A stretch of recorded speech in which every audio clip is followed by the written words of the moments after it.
Hello and welcome. This is Nick, aka the Nocturnal Rambler, playing the Drova teaser, which is a preview for a game currently in development, which the developer, Just2D, describes as an action RPG inspired by the Gothic game series. On the product page, it's got a whole bunch of things that we can read. It says, journey through dangerous landscapes, fulfill tasks, fight, trade, and take the side in a conflict of factions, gather equipment, and become strong enough to survive. You will fail to find both quest markers and mini-maps in Drova. Find your own way instead, just like in classic role-playing games. Study your environments and use the surrounding clues to reveal its mysteries. And scrolling down further, it says, dynamic world, divided society, spirits of nature, numerous abilities, to be or not to be, the flow of battle, free navigation, zero to hero, influential factions, etc. So that all sounds really fun and appealing to me. Obviously, I'm a big fan of the Gothic games, and would like to see more games, modern games, take inspiration from the Gothic games, because they truly were timeless masterpieces as far as I'm concerned, and there really aren't that many other Gothic-like games in existence, so I have high hopes and expectations for this. Obviously it's being done in 2D, so it's a slightly different style, but if it can sort of emulate that feeling of playing a Gothic game, then that would certainly be welcome and much appreciated to me. So obviously this is a development preview, a teaser for a game currently in development. It's not expected to be released until 2023, and this I think is just a small self-contained scenario, maybe an hour or two long, kind of just meant to showcase the ideas they're working with and things like that. It's actually kind of similar to the Gothic playable teaser. There's actually you can input feedback and bug reports and things in the actual game, so it's kind of taking that same approach. Excuse me. So anyway, that's kind of the preamble. Enough of that. I'm just gonna go ahead and jump right into it. I have already played the tutorial just to test out recording settings, but I'm gonna go ahead and do it here anyway, so that way you can see the full thing. Everything edible contains oh, I couldn't read that at all. Duxeter Galwin will give me my first order as a... Oh, I couldn't read that either. So yeah, that was kind of fast. I think the premise of this teaser is you're a novice of the Order or whatever, and you're kind of like a scout who's being sent somewhere to retrieve some sort of report or something from somebody and bring it back somewhere. But here we have the game. 2D, obviously.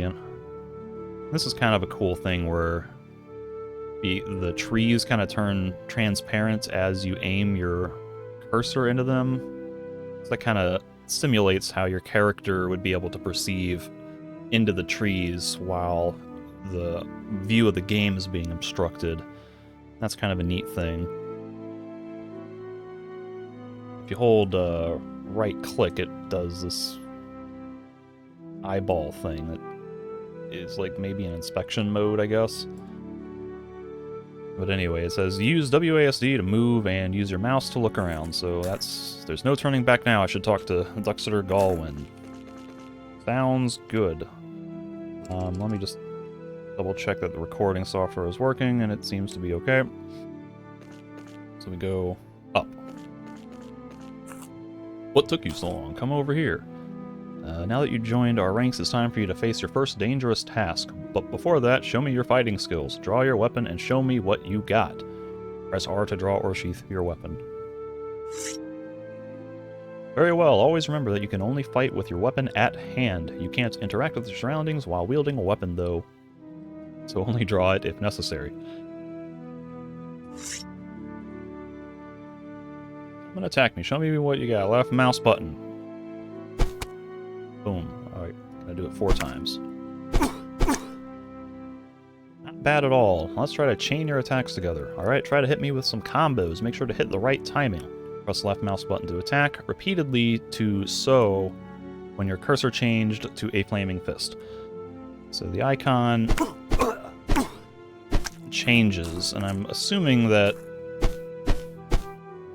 Oh, what? Oh. Hitting really hard requires you to charge up your attack. Those attacks do quite a lot more damage. Don't worry, I can easily take some hits. Like I was starting to say, I think this kind of like seems inspired by The Witcher 1.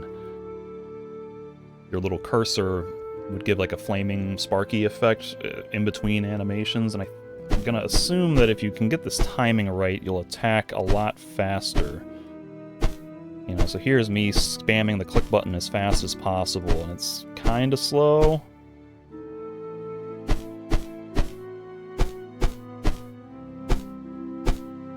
And trying to get the timing is a little tricky. I'm not quite getting it, but you see it does go faster when you can get it a little more accurate.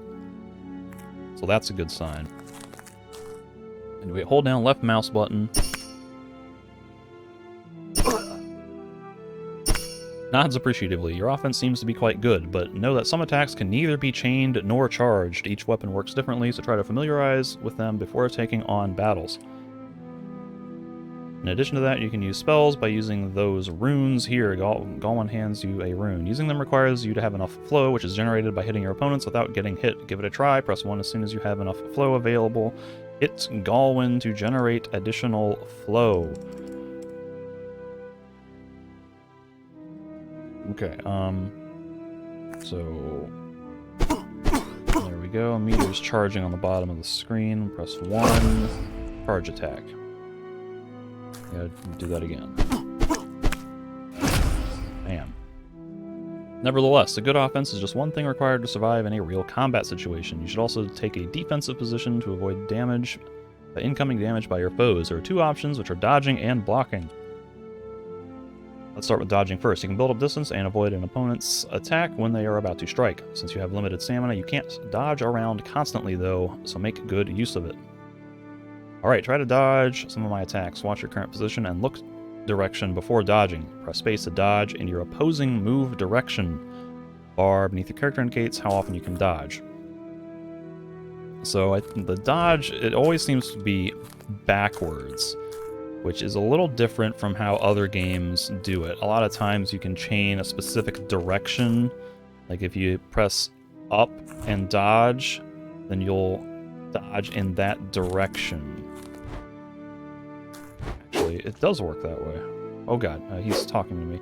Since you're capable of telling you something about, it's important to look in your opponent's direction while performing a block, since you can only block attacks from there. Okay, well, I guess I have to do this. So holding right mouse button. I'm still taking damage, but I'm assuming it's being reduced because of the shield. Whoa! Excellent. You can fend more damage and even stun your opponent by blocking right before. Let's try to block. Alright. Bam. Seems like you took some hits there. Replenish your health by using potions, items. Take this healing potion. It will help you recover.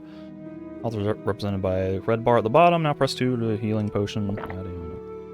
Healing items are essential to survive, so make sure you always carry some with you. As an alternative, you can use herbs or meat to replenish some health. Very well, you seem to be prepared quite well. You are hereby ordered to find the Duxeter Alban and take his report back to us. He is currently deployed in the Headless Rippers Inn in the forest of Tara. Get me the report as soon as possible. It is of high importance to us. Yes, let's send a novice to do this matter of high importance to us. Someone who had perhaps no combat training at all before being sent on this mission, or who was just getting a refresher. Oh, okay. Take this with you, hands, closed letter. All the details about your mission are covered in this. We await your return by the 3rd day of the Golden Eagle. I don't know what Golden Eagle means. If that's some metaphoric way of saying, like a month. Like if Golden Eagle is a month or a time of year. Or 3rd day of the Golden Eagle is some other weird mention of time.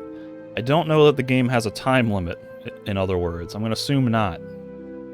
But there might be, like, passage of time, kind of like Gothic does anyway, or night to day cycles. Anyway, oh god. Oh well. Here are some shards for your journey. Galwan hands you a small bag with some shards in it. This should be enough to get some provisions along the way. May the Red Tower be guiding you. So right off the bat, I want to say that this kind of text up here, this is something that I really like and wish more modern games, especially like low-budget indie games, would do. Maybe I just don't play enough games like this, but voice acting and recording is surprisingly time-consuming and expensive, especially for a low-budget studio, and it's kind of hard to get right without hiring like experienced actors and recording studios and all of that. And really just typing out words it's effective for most of what you need to do as long as the rest of the game holds up. And I also like how these text descriptions, they can describe actions, like Galwin hands you a small bag with some shards in it. That way you don't have to animate a cutscene. You just take 5 seconds to type up a little thing and it's there. And obviously that's not limited production value, it's not great for the visual quality and all, but there are definite advantages to that, because you can describe things in text sometimes better than what you can show in a cutscene. Like, I always remember Planescape Torment. There's a scene where the protagonist bites off his finger, and it's describing like how it feels, like with the bone crunching and the tendons ripping off, and the taste of the irony metallic blood in his mouth. And like, you can't really express taste or feel through an audio visual medium. You know, and that game also does some really creative and artistic writing with its text. So anyway, I'm rambling about something that's possibly unrelated to this game.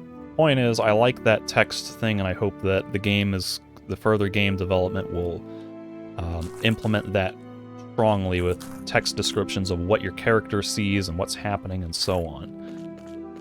As I was trying to do before, you know, the dodge mechanism, it seems to always go opposite of where your character is looking, like he's dodging backwards. So I want to see if I can do a usual chaining movement where if I'm looking right but moving up, if I will still dodge up or if I'll dodge backwards. Okay, so it looks like you can dodge however you're moving, but if you're just standing still, then it will go opposite backwards. That's good to know. Follow the path to the west to start your adventure. Yeah, I don't know if there's like items or things I need to be looking out for here. Oh, holding right mouse. Oh, God. The vision that guides us, the red tower in the endless vastness. It was shown to us in our dreams. That is the origin, our salvation. In our pursuit, we find together. We are the Order of Reunion. Akron, the first seer, the 14th Zalnit of Bloom. And now we have what kind of reminds me of like Oregon Trail graphics, or maybe even like Ultima, like early Ultima quest, quest scenes. And so my journey begins. For the first time, I leave my home and explore Draheim. What adventures and dangers will await me? I'm so excited. I have been traveling for days now, and my legs are getting tired. I should reach the tavern soon. I'm looking forward to a beer, a soft bed, and a little company. I will fulfill my task in no time. Yeah, sure you will. There's absolutely nothing that's going to pop up to complicate your journey. Everything edible contains ether. Make sure not to overdo it too much. Ether may otherwise cause significant damage to your body. Your current amount of disease is played a blue bar. Okay, I finally read something. There's a blue bar under my character that... Oh, there's a bird. There's a blue bar under my character that describes ether. Let me check the pause menu here. So these are the controls. It's fairly standard. Q changes weapons. On-equip, equip weapons. Here's that perception mode I was talking about. I'm not sure exactly if that just, like, focuses vision or if that's going to be used for, like, a gameplay mechanism where you have to specifically use perception mode to notice things that you wouldn't notice unless you're specifically highlighting it. Yeah. I guess you can play in German, too. Bewegt den Charakter, interagiert mit dem Umwelt. Untersuchen Untersuchungsschaltung. Yeah, I don't totally understand all this. But you can play in German if you desire, and here's where it says press F2 for bugs and feedback, so that's kind of cool that you can report all of this in-game as you're playing. So I don't know how this sends to servers, if it's like done in real time, but I'm just going to quickly type out, I really like the text descriptions. Please have more of that. Also, I'm typing horribly because I have a broken finger right now. Please have more of that. I've got a giant bandage over my left index finger from a bad gouge that I put into the tip of my finger, so it's kind of messing with my ability to type. But I'm just going to send the feedback. For example, that's how that works. I guess you can do that independently. Actually, you know what, let's leave it on German for just a second. Let's see how much I can actually understand. I am obviously not German, but I did take some German classes in high school and college, so I... Der lange Weg! Oh god. The long way? The long road? What? Everyone's gonna be correcting me in the comments of what all I'm saying wrong, but... Aether. Alles, was man konsumieren kann, enthält Aether. Wie viel Aether du gesammelt hast, wird durch die Aetherleiste zu den Füßen deiner Figur dargestellt. Wenn du die Grenze Orangenmarkierung erreichst, bekommst du Schaden. Also passe auf. Alles klar. Maybe not. I think this is saying... when, like, the meter gets to the orange, you become sad or pass out. Just, wounded, vulnerable, Schaden. Okay, I can't do this. I need to switch back to English. So that meter... there's some consequence for that meter turning orange.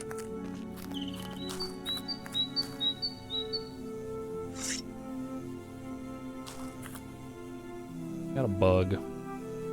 Maybe it's a blood fly type thing, but it's... oh god. Ooh, combat music's kind of nice. Ow.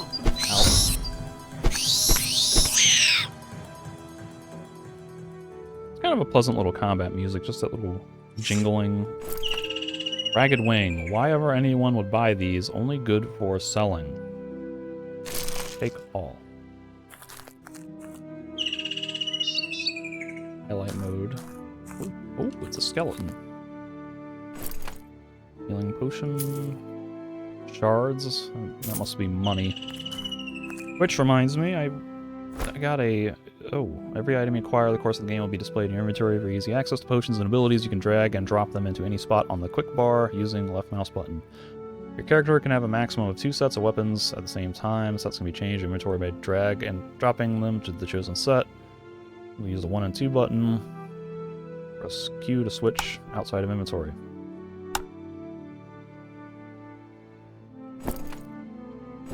Okay. Put that shield back on. So I've got basic equipment here. This is what I wanted, was the instruction letter, but now I have to interpret what's going on with the interface. Quite nice, isn't it? Yes. Yes, it is.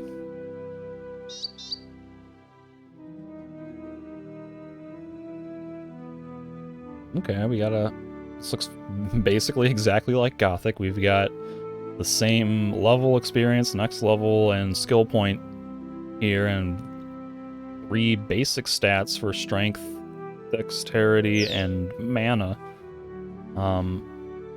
Except that it looks like mana is actually a stat requirement to use certain weapons as well.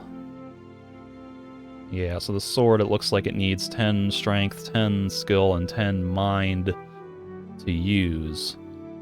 I'm not totally sure what C to C means under dexterity, but if that's anything like Dark Souls, for example, then that would be some sort of damage scaling where it does more damage if you have higher dexterity.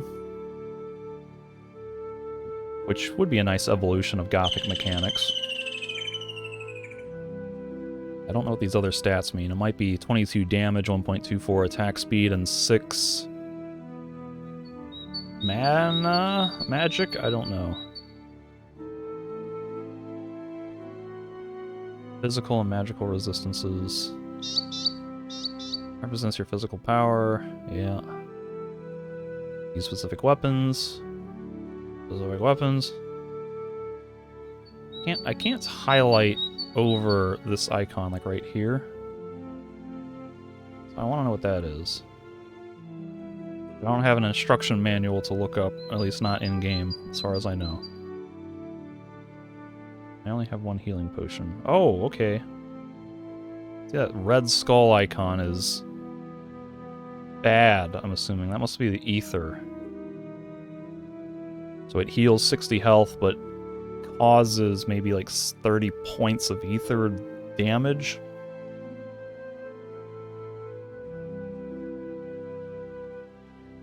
Here's the instruction letter. You're hereby assigned the task of collecting the report for the mapping of the forest of Tara from our friar and Duxeter Albin. You'll meet Duxeter Albin in the forest of Tara in the tavern to the Headless Ripper. Duxeter Albin will wait for you there and hand over the report. The forest of Tara is still quite unknown to us and is currently controlled by the family. Whoever that may be. Any kind of conflict that affects the negotiations between family and order is strictly forbidden. Behave diplomatically and try to get information about the family and the people living there. With this letter, you will receive permission to enter the new territory without restrictions. The highest commandment is to fulfill the task. To this end, you are allowed every resource subject to the above rules. We expect your return on the 3rd day of the Golden Eagle. May the Red Tower be guiding you. Presiding Judge of the Order, Dravanius V. Ridrigan.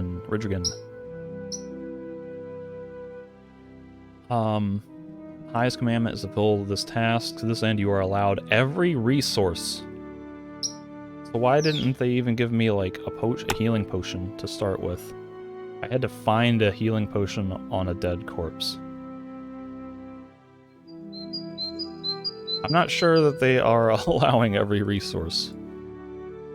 Did I even start with money? I have 27, but is that all I found?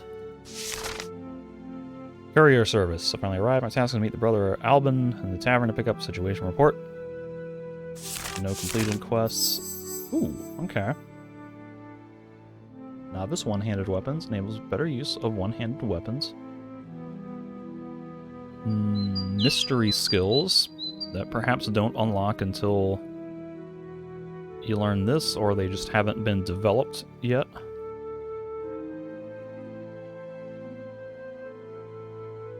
You are trained in the use of one-handed weapons. You attack faster, and your attacks have more force.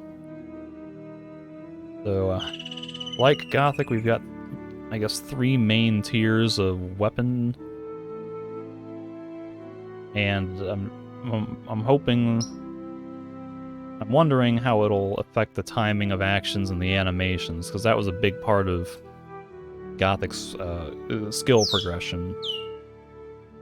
You know, your attacks getting more fluid and faster and longer combos as you upgraded, and as of right now, I seem kind of like I can do fairly fast combos with just level 1 skill training. I think I already have this, because it's already highlighted.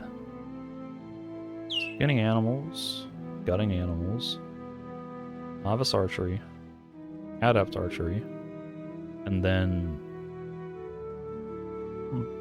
nothing. It's an axe. And I can't click the spells tab. The spells tab does not exist right now. Alright. Wait, is there... that was everything? Yeah. Okay. So, that's apparently an overview of the interface. And some of these animal noises are pretty loud.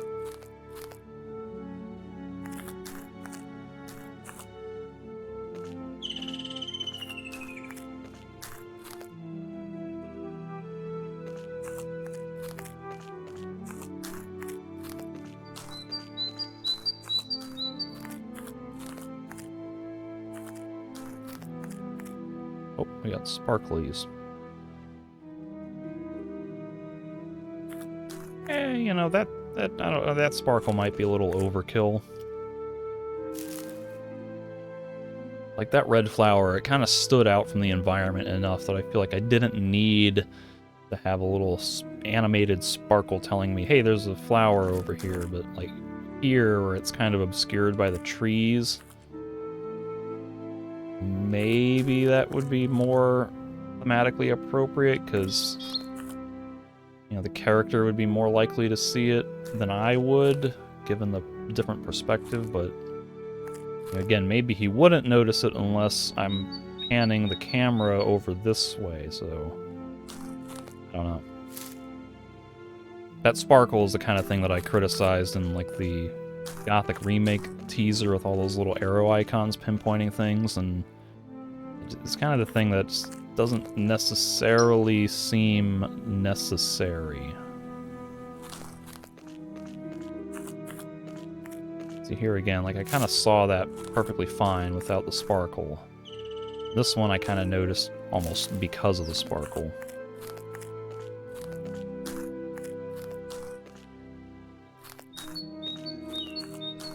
I can't take the sunflowers. And since this looks like the road I'm supposed to take, that means I'm of course going to go through the dark forest where I heard buzzing. Yep, okay. Oh,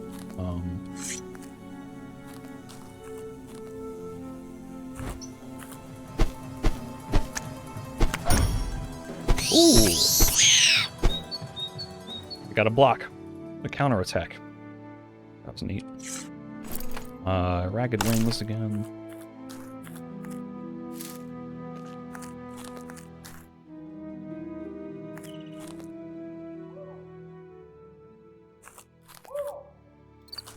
Whoa, okay. Music looped with a kind of awkward fade out.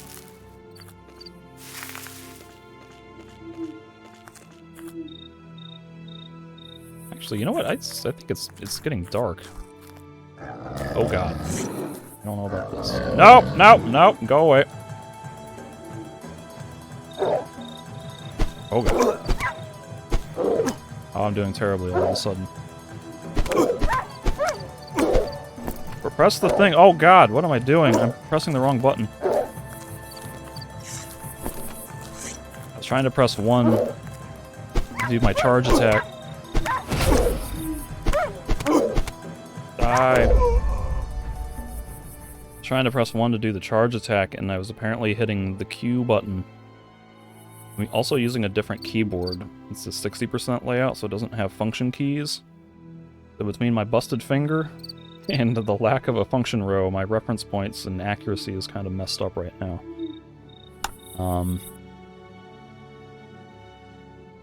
There may have been an autosave somewhere. This kind of looks like way back here. The long road, okay. Oh, maybe I can get the tutorial about what Aether is. Nearly every consumable holds ether to some extent. Your current ether is displayed at the bottom of your character. Will lead to heavy damage, so be sure not to overdo it. Okay. Apparently, I have to come down here and do this again.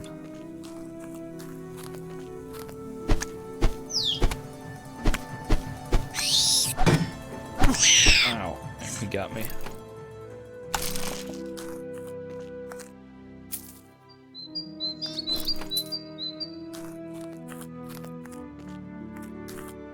Oh, wait, shift walks. I have a... Interesting, that's not mentioned anywhere in the controls icon. Holding shift causes me to walk. I wonder if there's anything else the controls aren't... What? Oh! This guy wasn't here last time, or did I just miss him? Okay. What are the odds that this guy is a bandit in disguise? Huh? Oh. Oh, someone from the Order. Seeing one of you here is not that often. Ha ha ha! But I am happy. You're looking for the Tavern of the Headless Ripper, right? Okay. I'm gonna be to the point, and maybe I can come back and ask about the Order, but I'll do it in... No, I'll just do it in the order it's presented. You are no longer on friendly ground here. The area does not belong to the Order, but to the family, and they definitely don't speak well of you or the Order. Okay. You're almost there, you just have to follow the path to the north. You should hurry, because it'll be dark soon. Walking around at night is very dangerous. You can sleep in the tavern for some shards, or like me, stand next to the tavern. There are always a few straw beds you can spend, and you can spend the shards for beer instead. Okay, well, this is... See, now I'm compelled to move faster. Phew, what's there to say? East of the tavern brings the shunned forest. You have to be careful there if you come too far east. There are spiders! Oh no. They're really something. Before you go there, you should be well equipped. Okay. That reminds me of something. If you leave the tavern, go east and follow the river. Follow someone from the Order in the distance. Maybe it's a friend of yours? Okay. That's good to know. East of the tavern is a dude. I'll let you check out if he's still there. Otherwise, west of the tavern is the Forest of Thar. There's only wretched rippers there. Ha ha! Well, that's why the tavern is called the Headless Ripper. Ha ha ha ha ha! Ha ha! I hope your meeting with your brother from the Order will go well. You have a nice trip. What a nice guy. He didn't try to murder me. That's interesting, though, that it's talking about that I have to hurry before night, because, like, that's something that the Gothic teaser teased. They're saying, like, animals, you know, become more dangerous and aggressive at night. Like, the original Gothic claimed that, but, like, I think it was Drax and Ratford, they say, like, don't go into the forest, especially at night, but then... Oh god, this thing is pulling me up too far. But then it didn't really matter time of day. It was actually, in a way, easier at night because a lot of the creatures would go to sleep. So I don't know if nightfall is going to cause more dangerous creatures to come out or what. So that wolf thing is still there. Maybe if it's dark enough, like, I'll have limited visibility and I'll only be able to see in a cone around me. I like that game Darkwood. Would be neat. Let's see if I can do a better job this time. Come at me, bro. Got him. Bam. Oh, God. Got him. 60 XP. I did significantly better that time. And my health restored. Did I just level up? Oh, I haven't done this tutorial yet. I must have. I think I was level 7 before. And my health bar is at full, so I guess... Like Gothic, you get full health when you level up. Raw meat, edible, but should rather be cooked at a fireplace beforehand, don't you think? Yeah. It's actually more damaging than beneficial. Also, I can skin animals without having animal skinning. Don't have the skill highlighted. Wait, was that animal skinning or just animal... No, it does literally say skinning animals. Thought it maybe it was like animal gutting or animal trophies, but... Anyway. I can now continue on.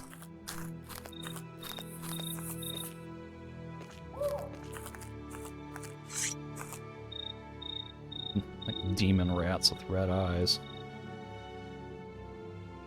Here. Oh, they're not hostile. I'm gonna kill them anyway, because that's what I do in these games.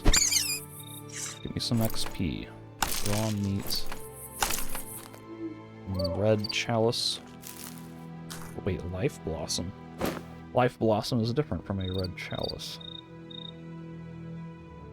30 and 12. versus 15 and 12. Okay.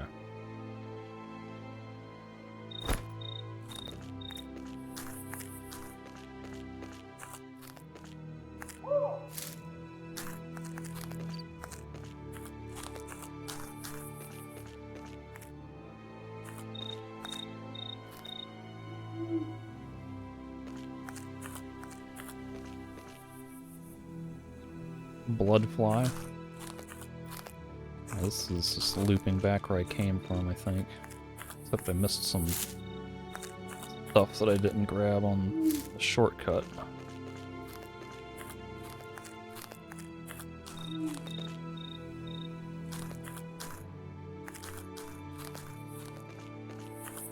The graphic style is kind of nice.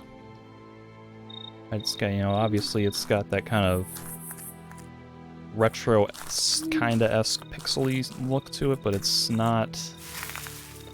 Well, it's not like that classic Super Nintendo RPG Maker sprite looking look that I'm used to seeing. I don't really know what it.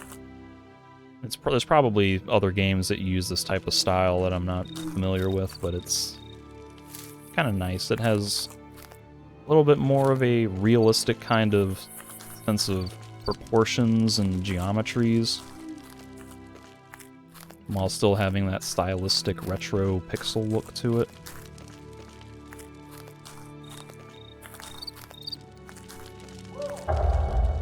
Okay, I'm at the tavern, I guess. Somewhere. That must be it. Okay, so what is this? Is this a life blossom? Yeah. Ooh, okay, so look at this. It's night, and it is in fact really dark. When I use the perception button, it does in fact highlight areas. That's neat. Let's see if I can save. Save and load. Save slot 1. Game saved. How was that Q, though? It's like a quick save? Auto save.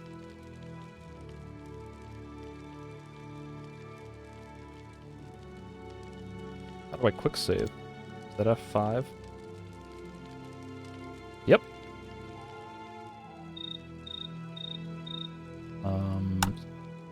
Okay. That's good to know. Oh! Is that the same guy? I don't remember what he looked like. There's a guy on the road. This guy's got like a sickle or a scythe.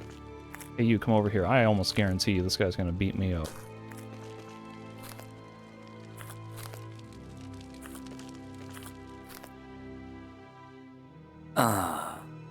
Hey, can I ask a favor? Sigh. My name is Olwen. I work with Olaf at the tavern. Well, I rather have to say that I worked there. You worked there? What happened? Olaf, the host, kicked me out. Rolls his eyes. He says I don't work enough and only drink. But I only had 1 beer and the sheep are fine. They're on the sheep's meadow, but why do they need hay to eat? Now I can't go anywhere anymore? What? This is kind of weird. What kind of favor are we talking about? Well, you don't happen to have a beer with you. You get me a beer, maybe I can tell you a secret in return. Looks around, it'll be worth it for you. What kind of secret is it? No place where you can find a lot of shards. Treasures and weapons are also stored there. For beer, I'll tell you where you can find the place. Oh, we're getting bold with the curse words down here. Why don't you go to that place and get the shards yourself? It's not that easy. I was there and I wanted to take the treasures, but then I heard rippers and ran as fast as I could. I'm not a fighter, I'm just a simple man. I'll get you a beer, but don't try to mess with me. No, I would never play any games with you. I'll wait here. Please hurry. And for a game that's allegedly inspired by Gothic, there's been very few NPCs, like, trying to mess with me. Like, Gothic 1, you start by getting punched in the face. And then Gothic 2, the first NPC, after you leave Zardus' tower is like a bandit in disguise. I guess not even in disguise, he's just a bandit. You just don't know any better, and then he lures you into a trap. Okay, so let's see, what do we got? This is interesting. I have decisions. What am I stuck on? Oh, okay, there must be a cliff wall here. This is where the game needs to have better visibility. It's like, my character should be able to see what's happening between this hut, the tavern building, and this ledge here. But I can't see a damn thing. So this is where highlighting the mouse, moving the mouse around, and especially with right-clicking perception mode, should really turn the foreground stuff transparent so I can see what the hell's going on. In fact, you know what? Let me type that out right now in the feedback. Roof of... God, I can't type with my finger. Tavern should be... when character... Oh dear. Is behind it. Roof of tavern should be transparent when character is behind it. Especially with perception mode on. Well, let's send that. Thanks for your feedback. How nice. Anyway, like I was saying, I got choices. I can go, I guess, west into the forest, which is, I think, where I was kind of told to go at the start of the game. There's somebody in the forest, but then that other guy back down this road said there's an order dude east of the tavern. Obviously, they want me to go in the tavern. And see, that sparkle right there, you see that? There's a sparkle inside the roof. I really wish that wasn't there, because it would be so much more satisfying for me to be able to come up here and be like, oh, look, I found something, but this is like exactly like the Gothic teaser where they're saying like, hey, there's a thing, come get it, don't miss me, look. And I'm just like, ah. Heavy strike. Oh, what is this? They can interact with... What? Oh, it's a bed. It's a straw bed, and I'm sleeping. And apparently I can just increase stats without having to go to a trainer? That's, not what I want to deal with right now. I gotta look at that heavy strike. Execute a mighty slash dealing damage. 25. I guess that's how much focus or whatever it takes. Let's try putting that on slot 2. I'll put my health pot on 3. Can I use these training dummies? Yes, I can. Damn. Okay.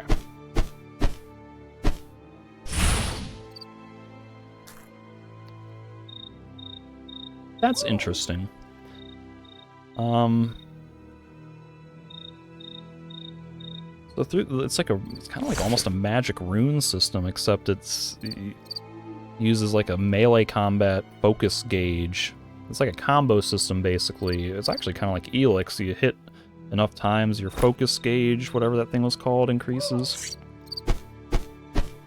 I'm gonna assume it depletes slowly. Yep, well, it just depletes almost instantly.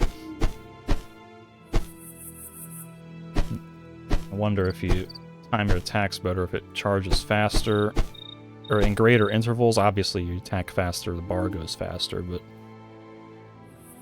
This system is kind of interesting. It's almost like magic attacks that rely on a combo meter that you build. And note that I just found these by exploring. Like, I didn't have to talk to a skill trainer to learn how to do charge or heavy strike. And as of right now, like in sword and shield fighting style, there's only 4 other auxiliary skills, so I would assume these would be like special attacks.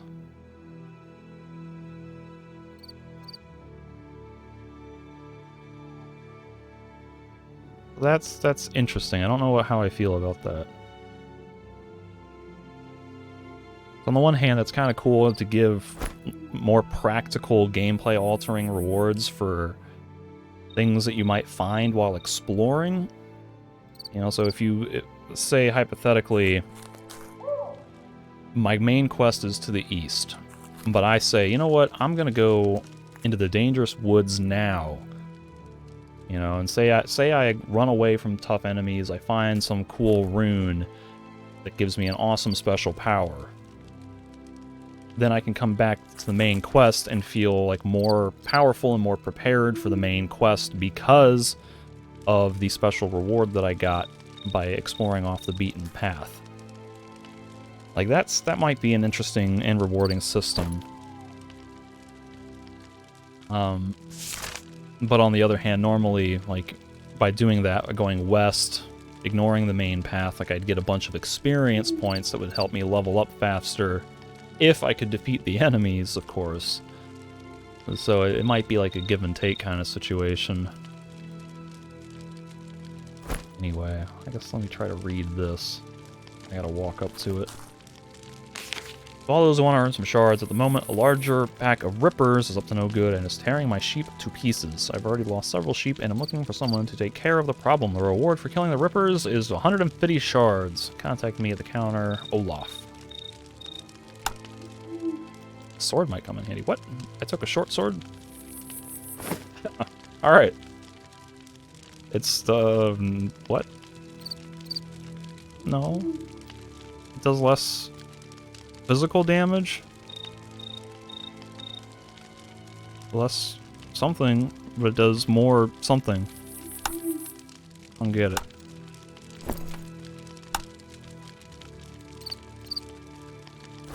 Alright, so if I press Q, I can switch between order sword and short sword. I think that's called an order sword. Novice sword and short sword.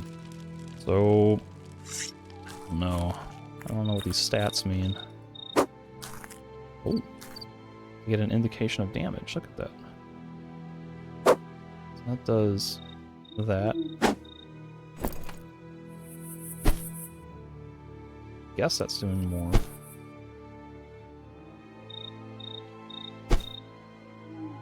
Knocking off like almost a third of the health bar, as this is... Ah, that's doing... looks the same. What's happening? Did nothing.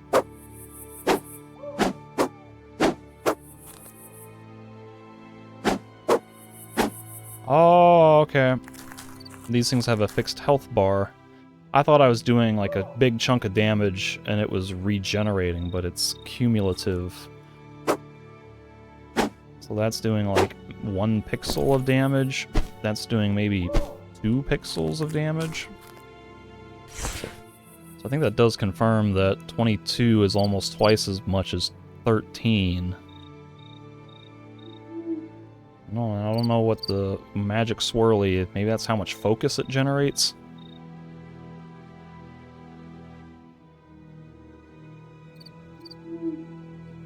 Attack speed. It's attack speed and focus. What do I got? A short sword.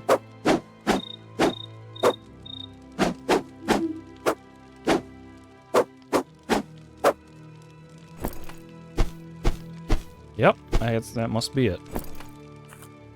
Alright, glad I figured that out. Maybe I'll try the short sword. Nah, let me stick the long sword. Okay, I'm gonna save before this though. Let me go inside and let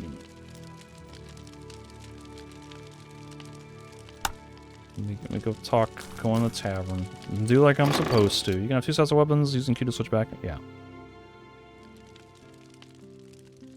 Okay, we have a wealth of characters to talk to.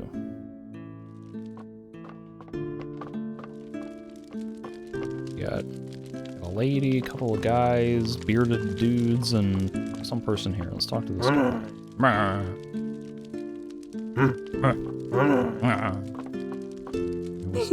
Dee! Smiles at you. Hello, traveler. Nice to see you. If you're looking for something to eat or drink, talk to my daddy-o, Olaf. You can find him behind the bar. Who are you? My name is Koala. Okay. She's Olaf's daughter. We both work at the tavern and keep it going. Grins slightly. I hope Olaf is serving the guests. I know every guest by name. Well, what's my name? I don't know my name. In Gothic fashion, I probably don't have a name that I can give. Albin was here. He always read me a story from his book in the evening. I haven't really been away from here and seen much of the world. It's unbelievable what he's told me. Do you know that there's a lake so big that you can get lost in it? I hope that's a gameplay system at some point where I go to a massive lake. No, where can I find Albin? I haven't seen him in a few days. I thought he left to travel on. The people don't stay here long, only 1 or 2 nights. Olaf knows more. Thank you. Ah! Lead the nightly row. Row, sway and dance, and sing you in. What is she talking about? Boy, I'm really wishing that I could do this, like, Witcher 1 style, where I could, like, move by clicking on the ground. So that way I could essentially play one-handed, but I have to use the arrow keys. Sick of this place. I get to leave here soon. Good to know. Look at that Cardin. Some Order scum has shown up again. This one is even younger than the last one. That's who they take on at the Order. Watches you closely. Am I a Cardin? What does Cardin mean? What's the problem, bro? The problem is that I have to see your face. No one wants you here. You came here and you come here and get away with everything. This land belongs to the family and not you. I would like someone to explain to me what the family is. Listen to me, you know what all? I would like to smash your face in here and now, but sadly we're not allowed, excuse me, to do that, to prevent fights between the family and the Order. That's why I think you get lost, or I will get carried away. I wonder if he's going to attack me if I keep asking. Yes, I saw your Order brother and the Order brother at the river. I am a fighter, and I watch the surroundings closely, and I register everything. Listen to that card in. This Order bug wants my help. Get lost. Okay. At least he didn't fight me. This other guy, I can't talk to. Smirk, I love beer. That's fun. Let me try to save before I talk to Olaf. Haha. Well, that is quite something. You never see someone from the Order, and all of a sudden there are 2 of you. Now there are 2 of them. I'm telling you the same thing as I'm telling your Order brother. If you want to fight with the family, not in my tavern. I don't want to fight. Stay away from the family. I don't speak well of you. Order members almost never come here. You won't find many friends here. I'm here to... You're lucky that I'm the host of the tavern. My name is Olaf, and if you need anything, you can come to me. Whether you're looking for something to drink or information. Only if you have enough shards, though. Where am I? We're here in my tavern, to the Headless Ripper. The only tavern nearby, and here you can also get the best beer in all of Dryheim. I'm here to meet my Order brother. Bonk. That was a noise. A few nights ago, one of the Order came here. He was wearing strange armor. The material was shiny and the colors seemed unusual. The same crest is on your armor, and it is also the same blood red color. I've never seen anything like it before. What was his name? Was it Albin? Let me think. Yes, exactly. His name was Albin. He rented a room, and in the evening I always saw him sitting by the fire with his book. He was always writing and drawing all kinds of things in it, and then he was just gone. He talked a lot, and he told me something about his work with the Order. He did not seem to be the person who runs away and does not pay his bill. Above all, he still has all his things up in his room. Maybe something happened to him. I'll give you the key, and you can look around. While we're at it, I'll give you the keys to the other rooms. What? What? What? Why? What do you want for the key? I'm afraid I can't help you there. I can't give out the keys to the rooms to just anyone who wants... What? I thought you were... Did I read that wrong? I'm afraid I can't help you. I can't give out the keys to the rooms to just anyone who walks on. I thought he was giving me keys to the other rooms.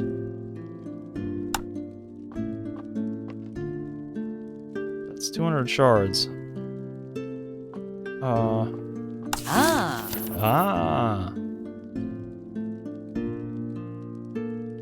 Okay.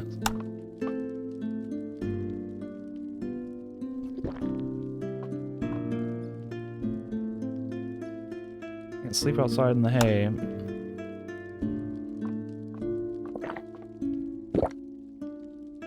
See, this is what I'm always talking about. When I talk about games with tutorials, is how the characters are explaining things. The NPCs are explaining to the protagonist character how game mechanics work in kind of like a diegetic and contextual way. Like, obviously he's telling me, hey, you can improve your stats, and I'll maybe learn skills when you sleep, but, you know, he's doing it in a non-immersion breaking sort of way. It's not a pop-up message saying, sleep in the bed to increase your stats, you know. And that's the type of design philosophy that I think really helps these sorts of games, and that I wish more games would do, basically. What does pressing space do, even? Space does nothing. Pressing 1 was choosing my dialogue. Show me your goods.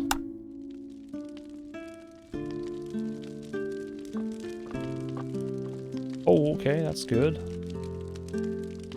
I don't have the stats or the money for it. Gladius, an upgraded short sword. Ooh, that's intriguing. I can buy a beer for 10 bucks. Why does sheep stew have so much ether in it? Aether?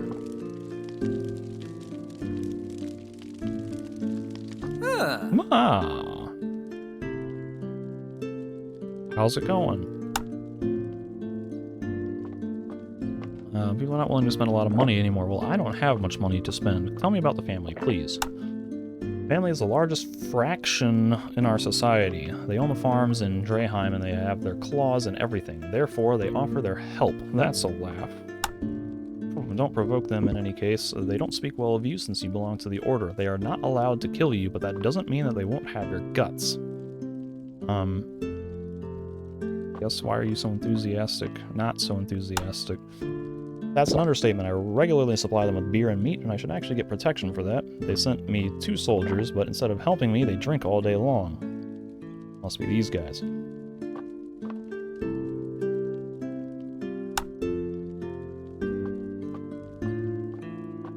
The family's not much help from all the Rippers. Hired a local hunter named Fowl.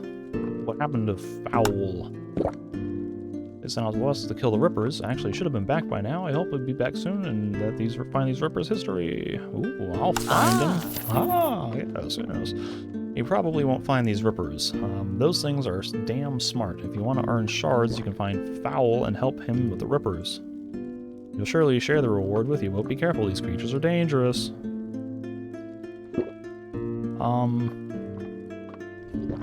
Okay. The Order, and can be a real help to Fowl. I have another healing potion. Be careful, healing potions have a lot of ether and heals you, but increases your ether balance. Ether? What about it? Please tell me more about the game mechanics in a intuitive and immersive way. I thought this is what your Order is researching. Everything in our world consists of ether, but we can only absorb a certain amount of ether in a certain time. Eating, drinking, and even breathing in certain places. Okay. Okay, that sounds like a game mechanism. Adds ether to our bodies. If you consume too much ether at once, your body can't stand it and you die, so watch out. Okay. I ain't got no money. This guy still won't talk to me. I love the beer. Let's double check with these guys. Get out of my sight. Whoa! I want some shards. One always helped me, but sadly Olaf and him got in an argument. Now I have to take care of the sheep.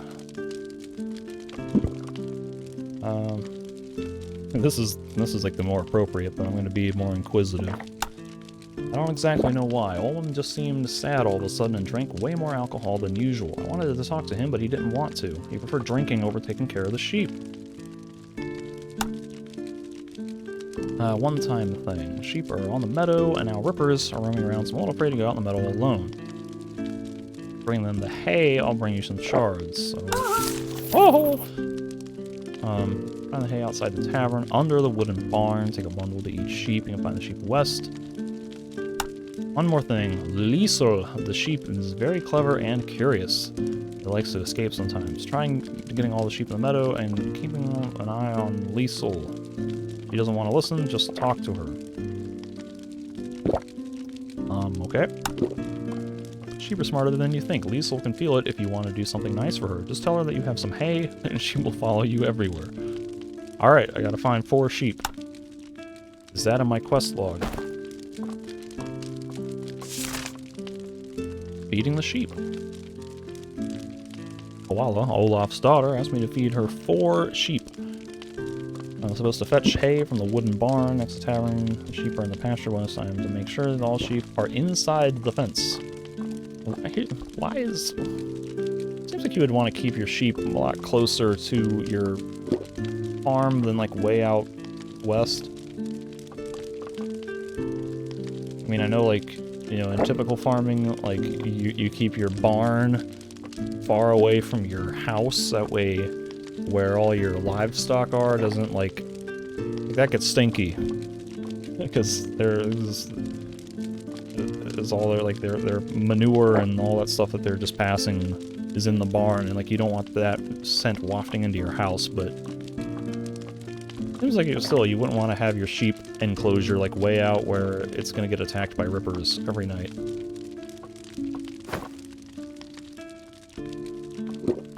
So, by the way, Olaf, of course, having a tavern seems directly reminiscent of Gothic 2. Headless Ripper is, I guess, kind of like the dead harpy. And hey, what do you know? We've got 3 rooms on the 2nd floor, just like in Gothic 2. Except the stairs are kind of inverted, but there's a dude up here.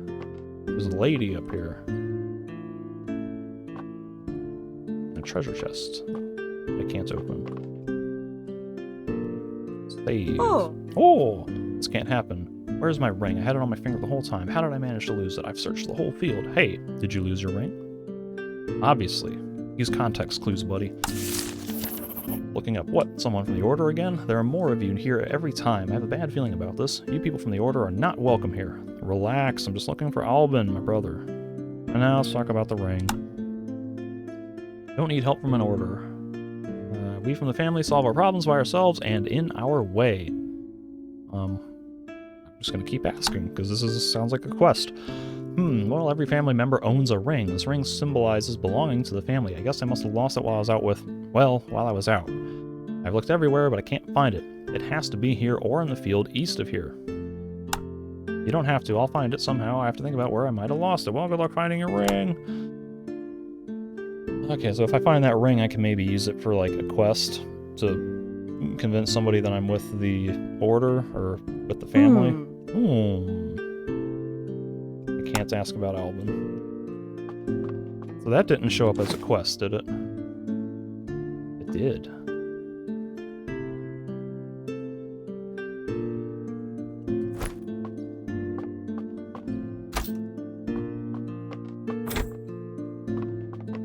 That's interesting.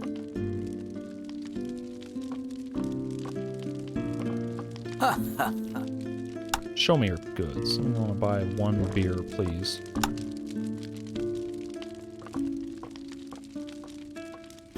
This might be a waste, because Olwyn out here is probably just going to tell me something I could easily find on my own, and also it's like morning. Didn't have to sleep to pass the time. Here's your beer. Ah, yes, thank you. You see, I keep my promises. Oh, this is good. Yes, yes, yes. What's your promise? Relax. Let me wet my throat first. Takes another sip.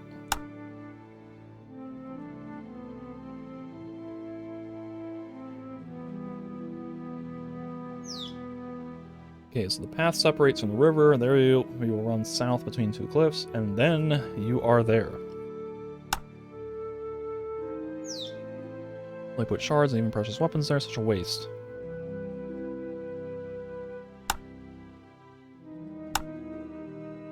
Only leave the path when you see the 2 cliffs. On the other side of the river, against the spider forest, and the spiders there are very dangerous. You should be well equipped before you get into. Okay. So I'm hoping that was stored in my journal, and the J button doesn't bring up the journal.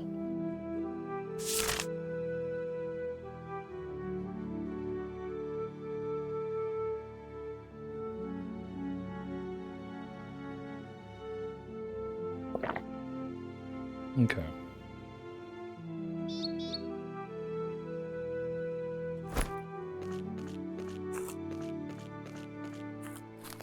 Take some hay. I have 4 hay.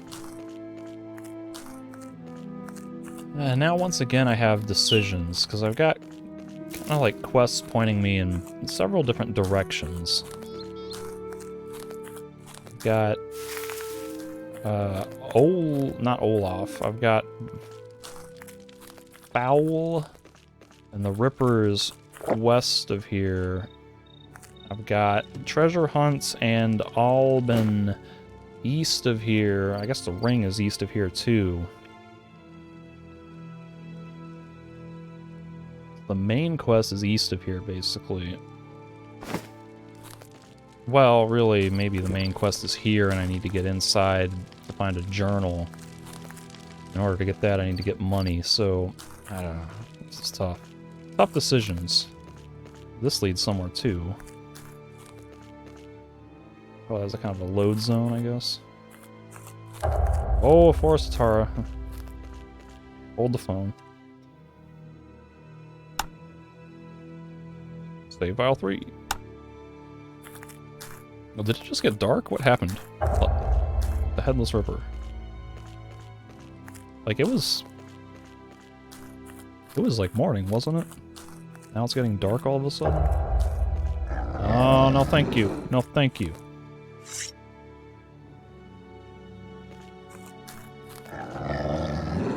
Maybe I can get a good counterattack. I don't know if this thing is bigger than the other one I fought, or what. Oh, God. Bam. Oh, God, I hit the wrong button. How did I bring that up? What happened? I think I hit the tab button while trying to press the 1 button. Yep, that was it. Oh man, playing with a busted finger is not easy. Okay. Come at me, bro. Oh, I messed that up. Oh god, this thing hits so hard. Yeah, it apparently is a lot stronger than that other one that I fought earlier. Still, I thought I was handling it reasonably well until I hit the tab button that first time. Where is he? Come on now. Come on at me. Come get me, bro. Oh. Okay. Oh, God. Yep. Got him. And a dead.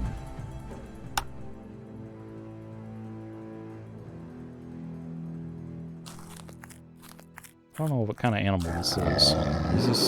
Is this a ripper? Or is this like a wolf? Oh god.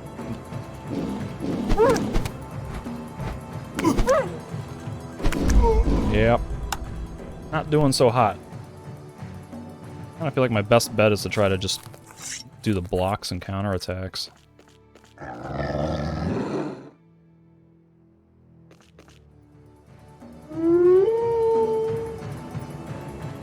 What is that? Did he, like, buff himself?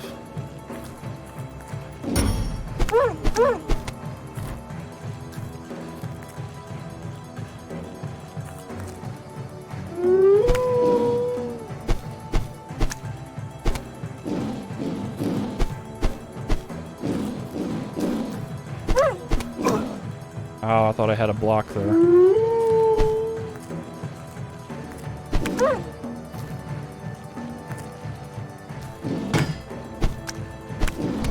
I also thought I had a block. Well, I did block, but I thought I had a counterattack. You know, this fight, it seems doable. Like, I just gotta get the timing right. And not get just busted up horribly. I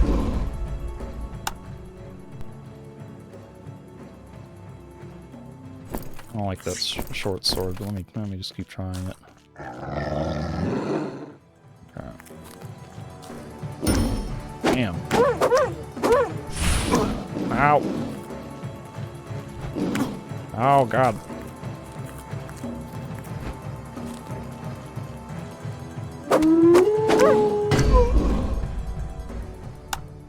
Obviously, this is meant to be like a tougher enemy that I come back to. That seems to be the clear intention of the game design, but I feel like I can do this. If I can just... If I can not suck, basically.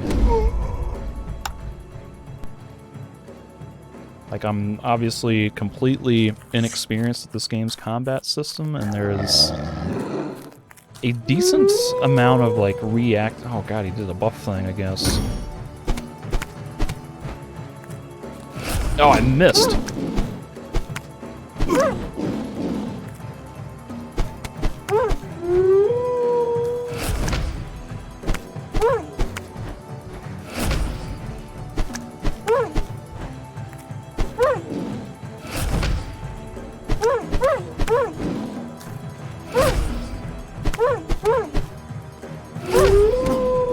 Oh, no, he got me.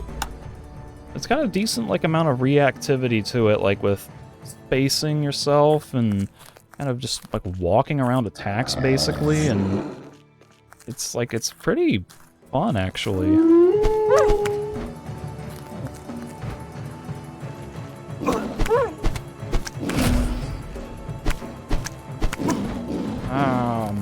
Like, I almost had him that last time, and now I'm messing it up.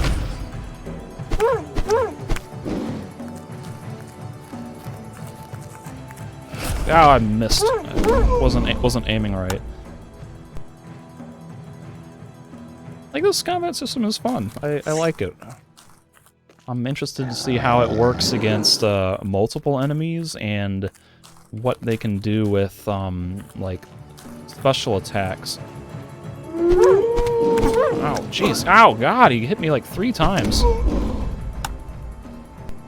I almost had him. I'm gonna spend half this playthrough just trying to kill this one animal.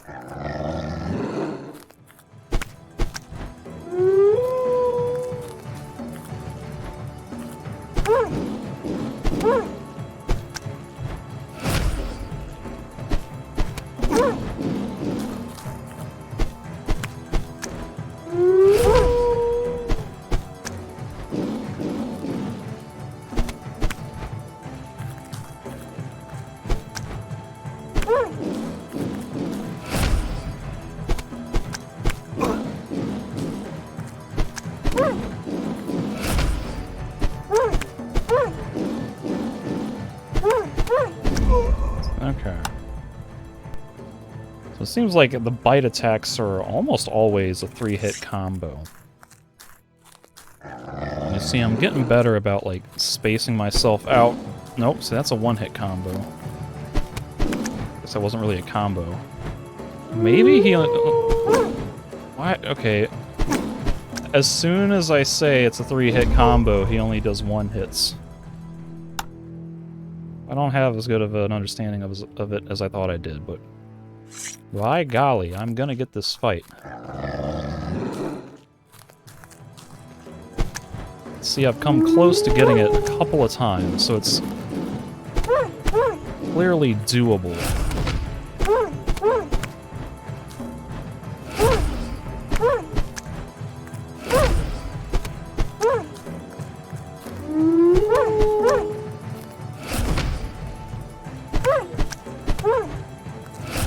Missed! Oh, God.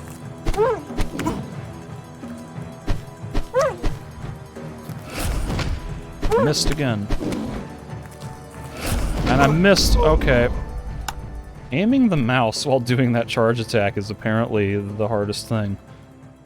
But you see, like, how kind of relatively easy that was once I kind of figured out what to do and how to space myself and time the attacks.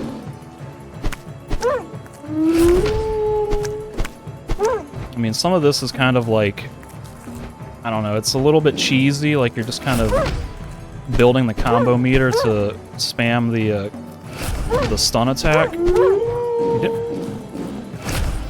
The chain stun it, but like that at least has like a rewarding rhythm to it. Oh god, I got greedy. 100 XP, look at that. It was a relatively easy fight once I got the hang of the combat system.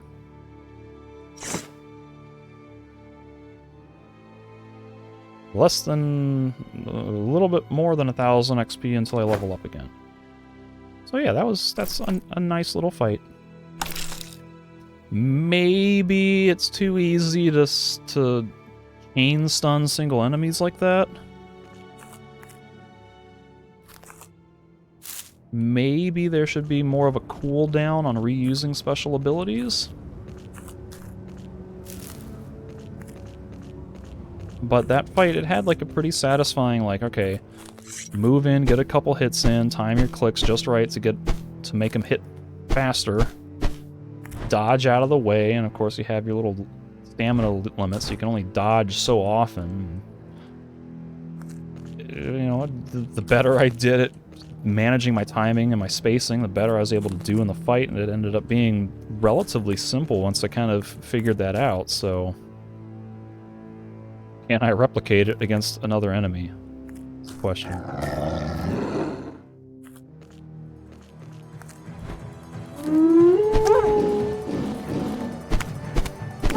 You got me.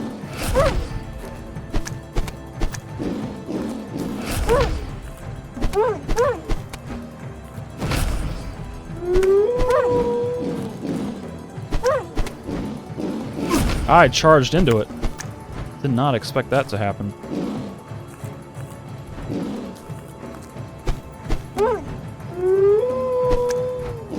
I also forgot I can do charge attacks. Power attacks. Let me see if I can do that. If I can do some power attacks on them.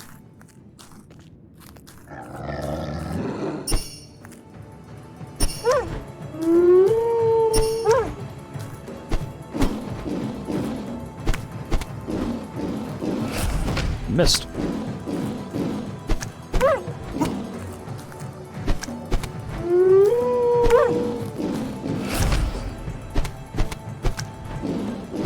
Oh, he got me. I thought I was out of range. But yeah, like this combat it's okay. I kind of like it. I don't like that he was attacking with his butt there, though. Oh, God. God. Like, I think the sprite got broke or something, like... It's like several times where he's been attacking while he's not even facing me, and that's kind of... That's bad, because that's... You have improper visual feedback for what's happening in the game. Like there. He's facing left, and he's attacking diagonally down and right.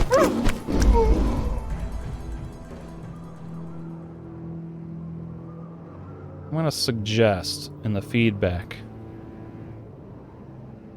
creatures need more, I guess, sprites?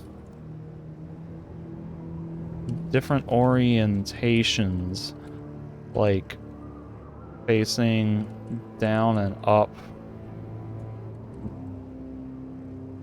north and south. You can tell where they're facing and where they're... God, I can't type. And where they're going to attack better. God, this is such a struggle. Alright. So... Again, I'm going to spend this whole playthrough just trying to fight these things, but... If I can just do it well, I will be able to win the fight. That guy's straight up moonwalking at me.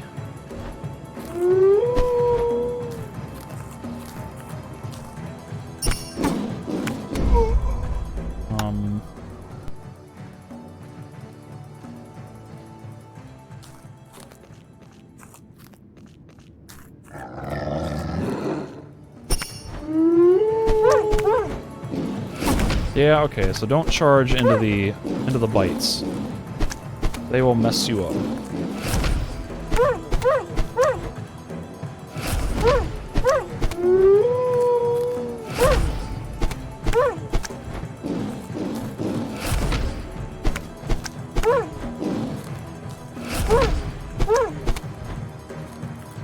Ah, I missed. No! If I hadn't missed that charge attack, I would have gotten him.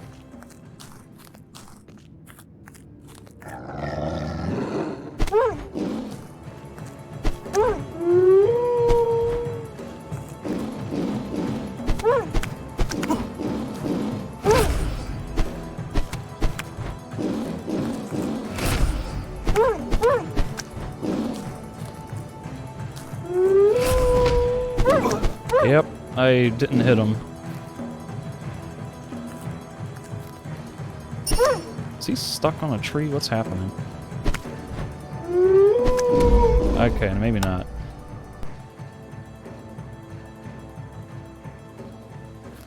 Oh, now it's raining. That's new. See, he's attacking me with his butt. Like, that shouldn't happen. I know the arrow icon is showing that he's facing right, but, like, his character model really needs to be looking the way that he's facing. Because it's really bad. Just have him attacking from his butt like that. Like, if the game is going to be as, like, immersive as it should be, then you should be able to tell what the creature is doing based on how it looks, not by watching this little arrow icon. If you have to look at the arrow icon, then you're kind of dissociating from the world and focusing more on the interface. And so that is a major area of improvement that I would like to see done.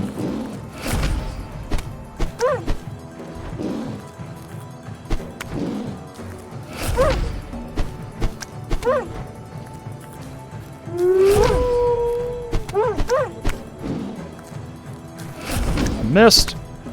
Face backward. Oh god. Alright, I'm about to just walk away from this fight because I'm struggling too much right now. I know I can win that fight, but I'm not getting it. I'm not getting it.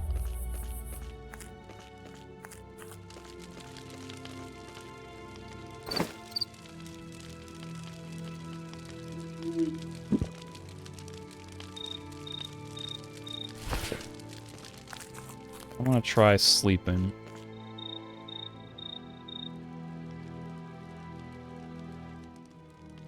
Actually, wait. I hope I didn't spend those. So I wanted to test this. So I've got a sword that says 22, 1.24 with a 10C on skill. 22, 124. I want to see if doing this will increase my performance at all. And let's try sleeping until morning.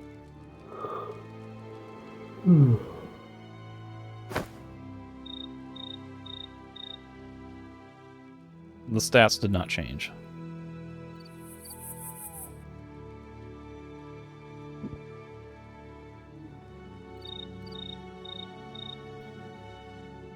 Maybe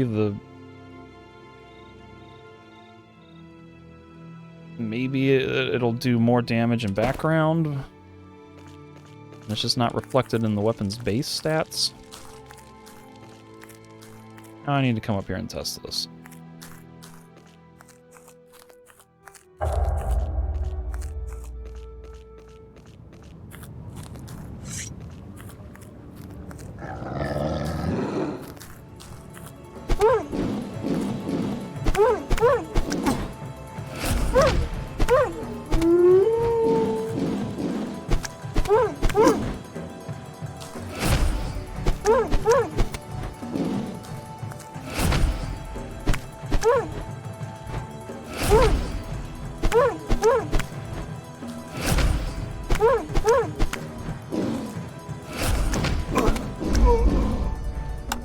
Alright, so that charge attack seems like it sometimes kills them.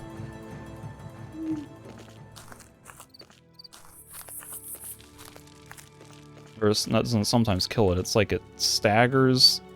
Oh, I've already... This is an autosave after my sleep.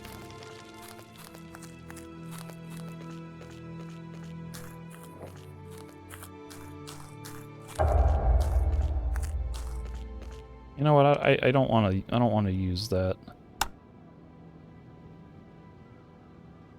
I don't want to increase my skill necessarily until I have a better idea of kind of how everything works.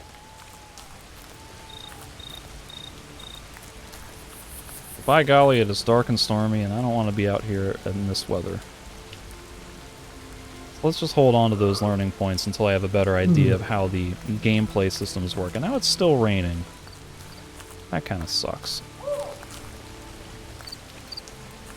So now I'm just gonna set off looking for... That guy said that there was like a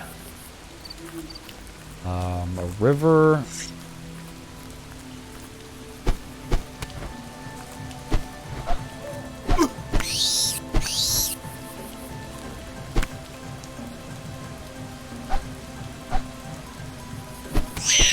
So there was a river that I had to cross, and then I can get a small thingy.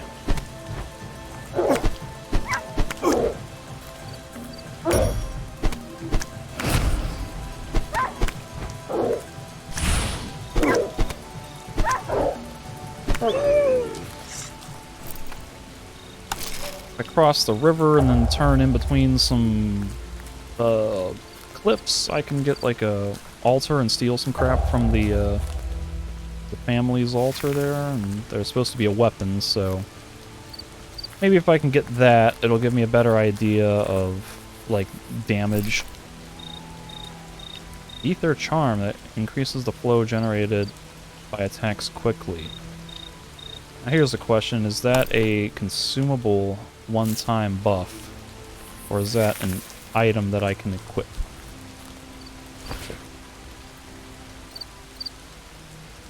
It looks like a necklace.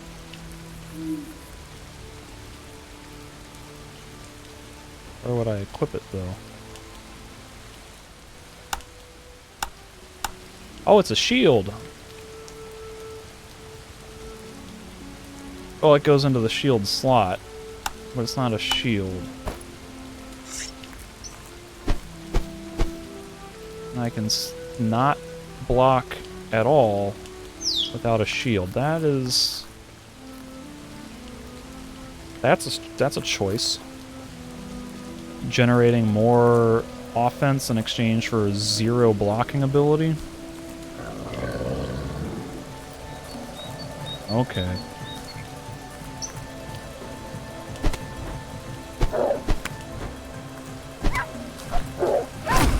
Oh, I think I hit both of them.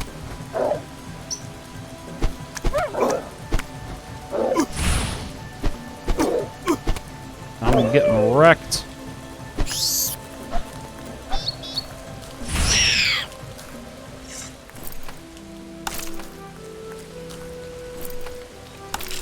I'm just gonna see if I can abuse the game and, like, go back and sleep at the bed. Gothic style, baby. Oh god.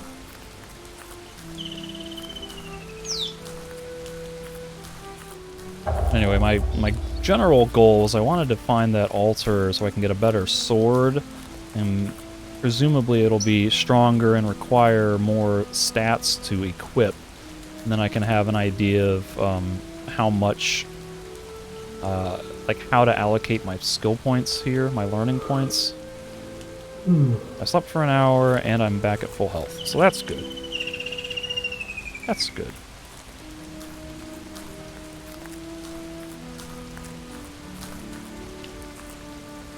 A little bit of a lag spike there.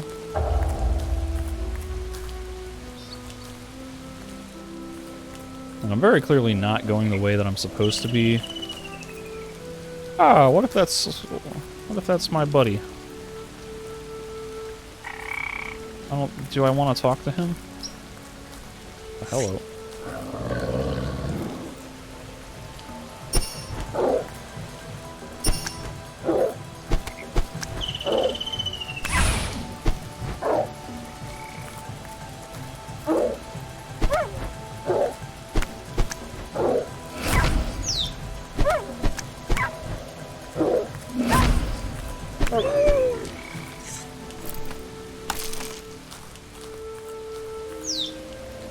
There's some good stuff over here. Save constantly. Oh, the music changed.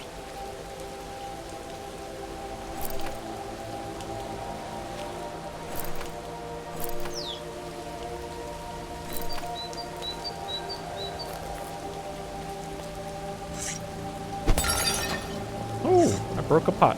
And there's money in there. Look at that.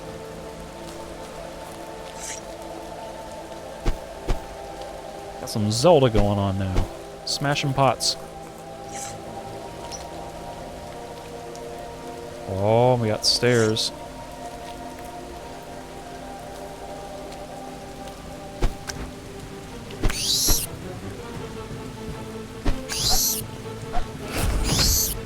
That one, it hit it, but it didn't stun him, and I think it was because I wasn't close enough.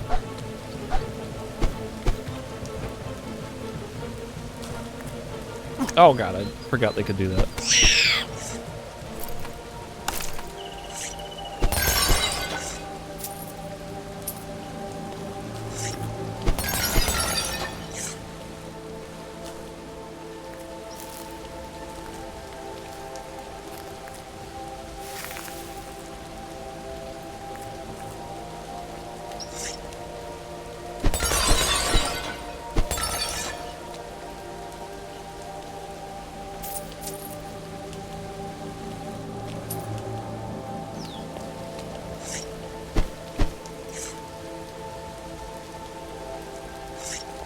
You over here. Oh, there's a second one.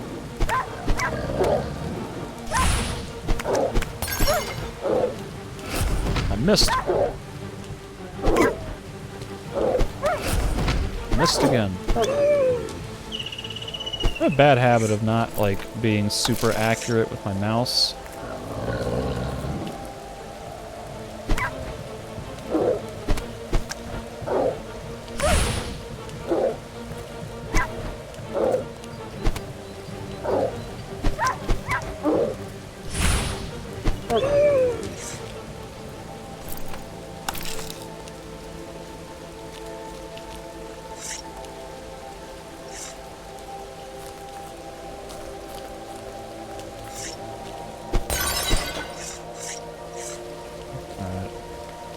I have a feeling there's going to be, like, really tough enemies in here, but...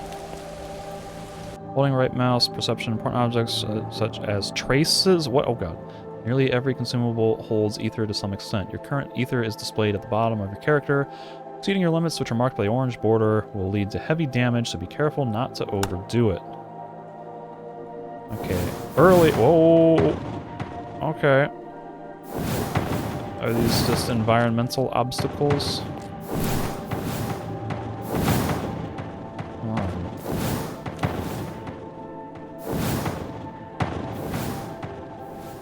Being in this environment at all, I think is causing my ether bar to fill up.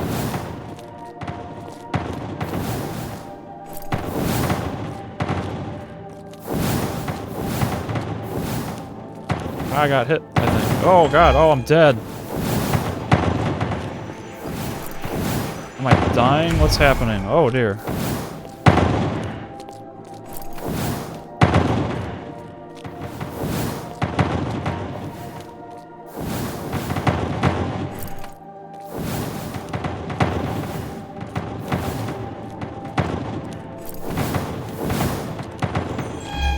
So, am I gonna get damaged if I drink that?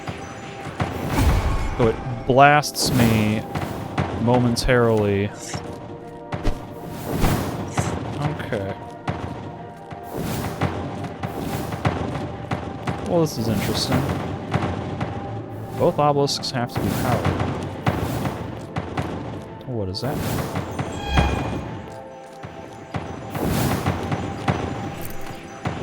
The skull icon charges up and then it blasts me for a bunch of damage. This obelisk looks powered. But this thing...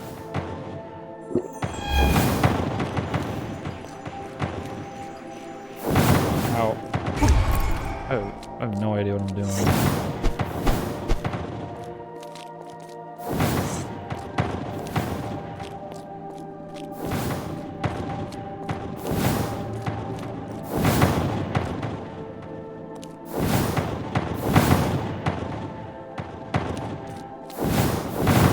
Both obelisks have to be powered.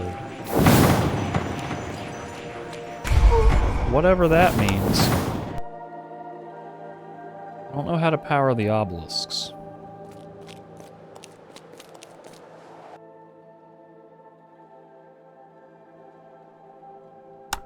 Alles klar. So here, look, crystallized ether. What is this exactly? You can see the ether shimmering through the crystal. An alchemist might be interested in it. To what end? I don't know.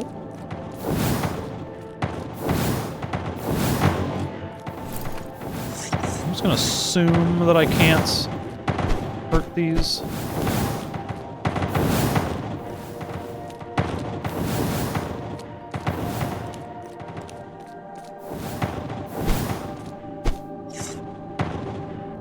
Maybe if I come up here, the ether meter will deplete over time. Maybe.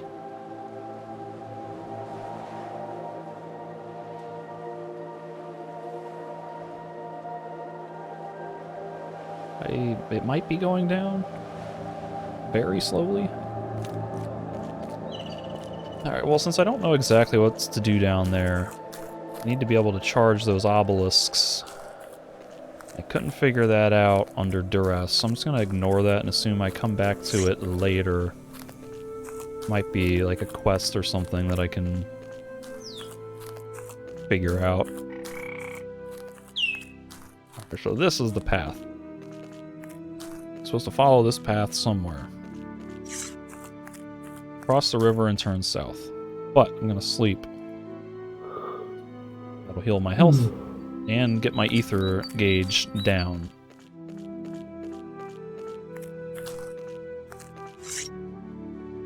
It really is surprising that you can't even block slightly. Like, you should be able to try to deflect attacks with your sword, and it would just be less effective. Like, you know, maybe you could do a counter attack, but you couldn't block damage or something like that. Maybe it would only reduce damage by like 25% instead of 50 or whatever it is, but seems like you should be able to block with your sword in some capacity. Ay.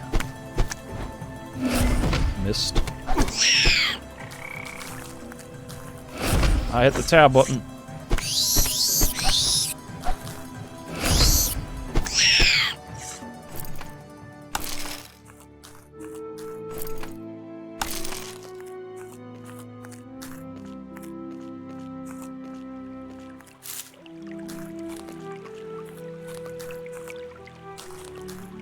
So what is it? In the shunned forest. Cross the river. I'm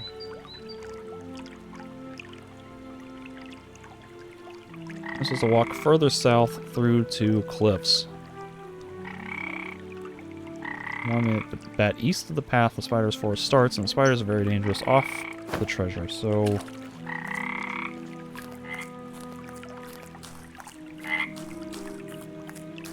Somewhere down here, it's...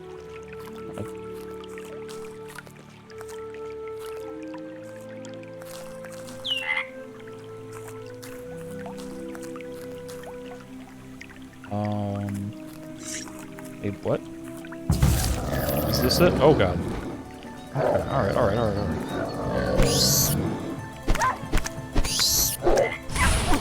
Hi! I thought I killed the bug.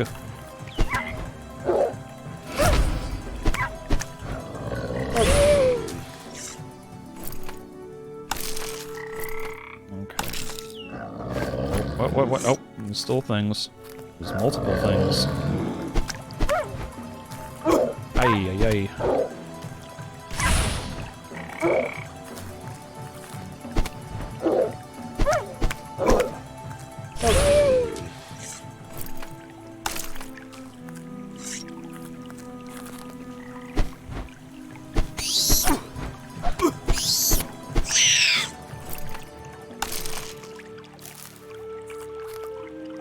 Okay, this, I guess, is the thing. Alcohol and consequences. There really seems to be a place of worship. I could use those shards. Isn't there a sword? Round shield?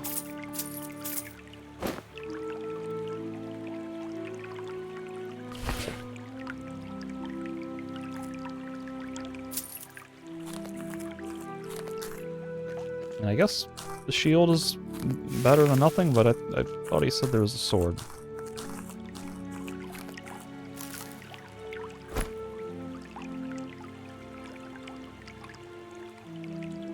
That is 10% better against normal attacks.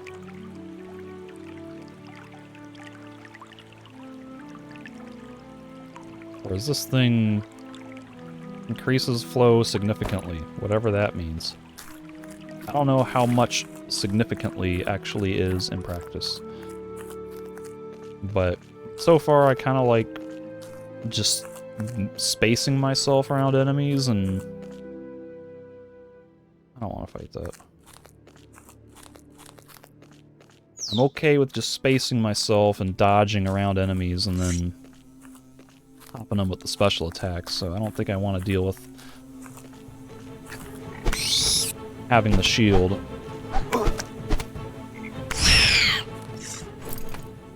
Actually, did I level up at all? Not quite. Ooh, but God, I thought maybe I could get those mushrooms, but this guy's shooting at me, so... See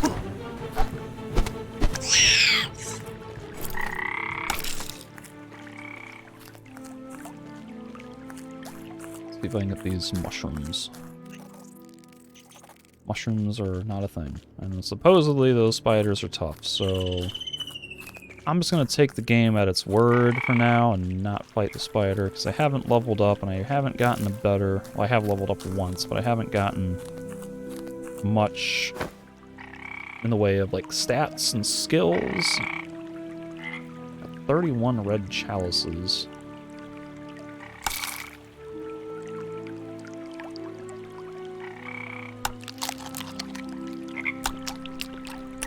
Okay. Seems... I can manage that.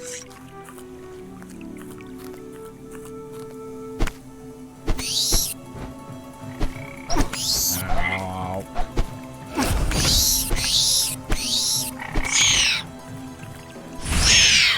Ah, 2 for 1.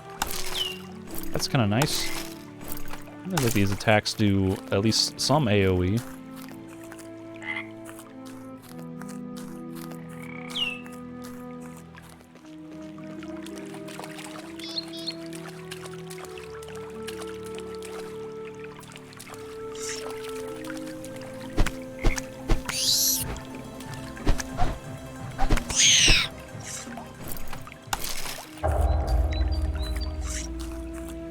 Back here. Oh.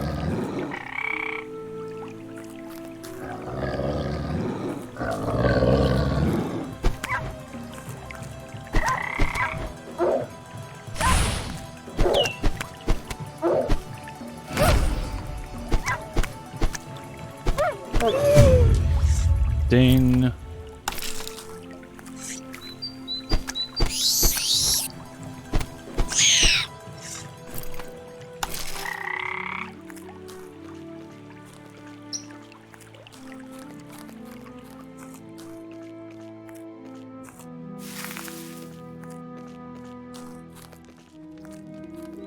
so this, I guess, is maybe Alban, or it's some other order guy.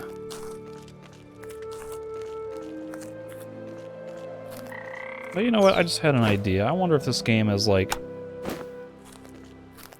Zelda-style mirror shield stuff going on, or if I can, like, somehow deflect those little orb things. Maybe it would, like, let me reflect it somewhere.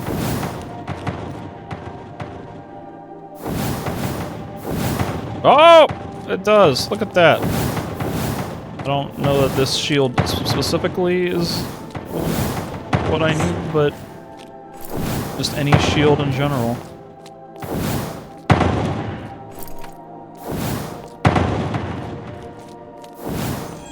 And I'm about to get popped.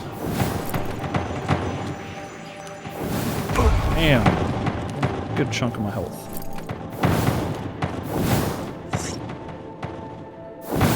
Okay, so... Oh wait, it's here? Okay.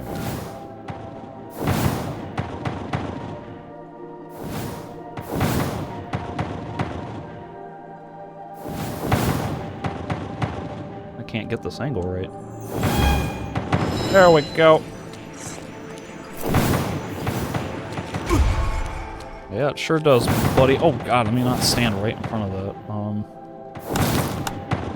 This is like a defeating system. I heal myself and I get more ether just to get damaged again. That's interesting. Damn, look at that. I did a thing. Was there any, like, crap I can grab? Here's a shard. Run!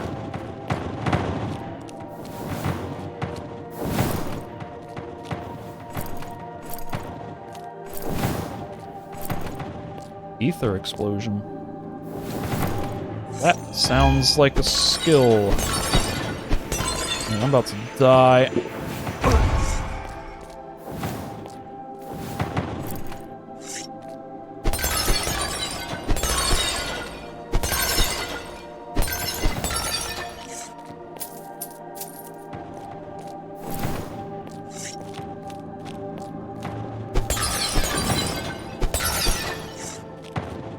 Alright, nothing here, so I'm just gonna book it and get out of here.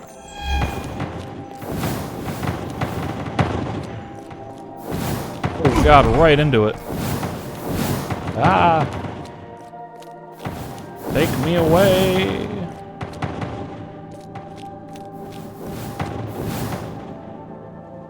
Well, that was productive. That was fun. I got a thing out of it.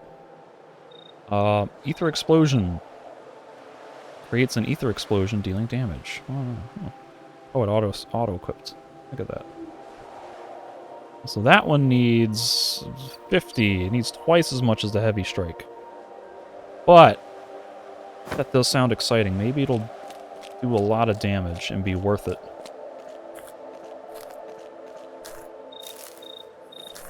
So now let me head back to town, or back to the tavern, heal up. Maybe I'll go talk to that guy then and see who that is, what he wants. Oh, can't go that way. Wah.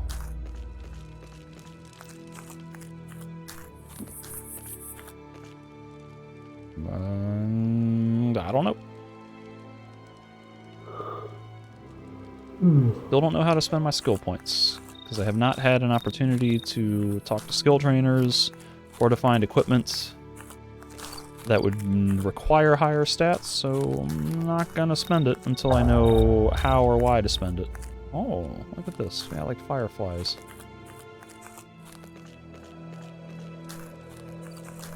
Oh wait, how do I get down here?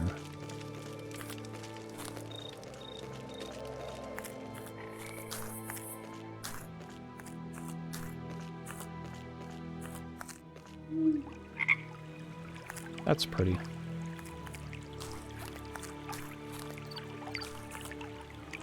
That's a sparkly. That's a sparkly. I am now intrigued by the sparklies. Ooh, maybe I can cook some of my meat. I'll roast meat. You roast the meat in the fire, and after a short while, the air is filled with an appetizing scent. The meat will taste much better this way. So that's nice. That's what I like with these text descriptions, just kind of painting the scene for you without having to show the graphics. Burning and radiating a pleasant meat. Am I cooking one piece? Like...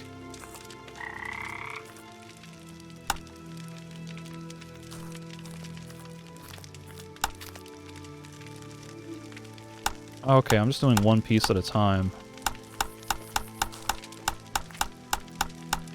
I wondered if it was telling me, like, I was cooking it to medium or medium rare and well done, and if I was going to burn it. But that does not seem to be the case. The stool. Hey, I can sit on a stool. Look at that. That's the true Gothic experience right there, is sitting on stools. So who is this? Oh. Ansbert, mumbling and talking to himself. That must be a mutation from the ether. That's interesting. There have to be more ether splinters in the tomb. I have to get these splinters. Oh, I get that. Is this an alchemist? Did I already grab everything he wanted?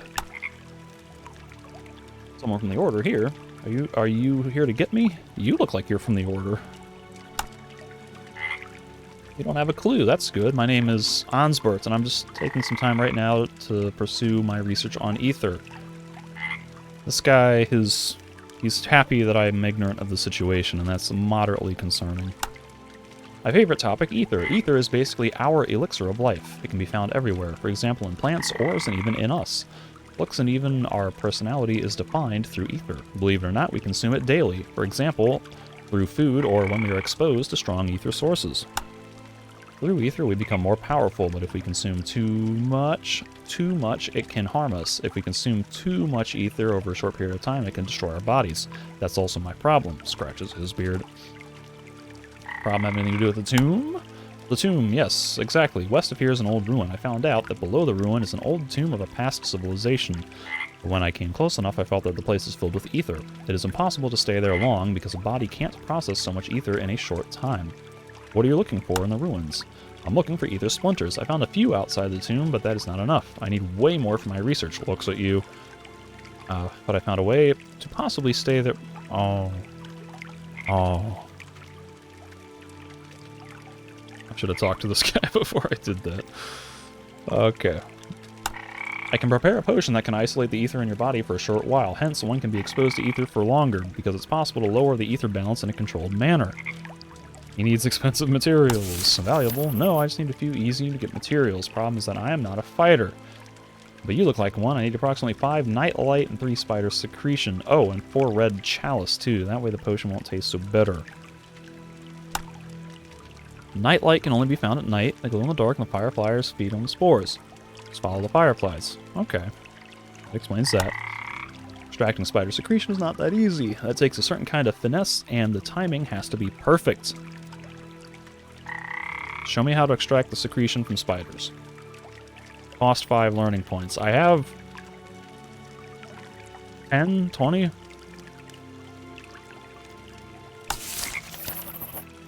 Spiders are a little harder to find. They like to hide but attack quickly when you approach them. North of here is an old ruin. I think I've seen cobwebs. You should look around there. What's in it for me if I get you all this stuff?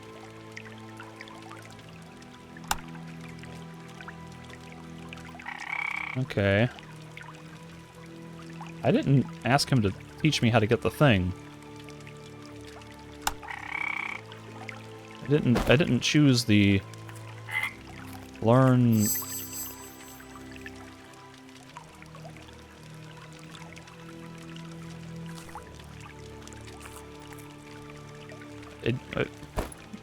What? Oh. Okay, here it is. I was like, that option was not there. Show me your goods. What's he got? Ether ball. It's a projectile.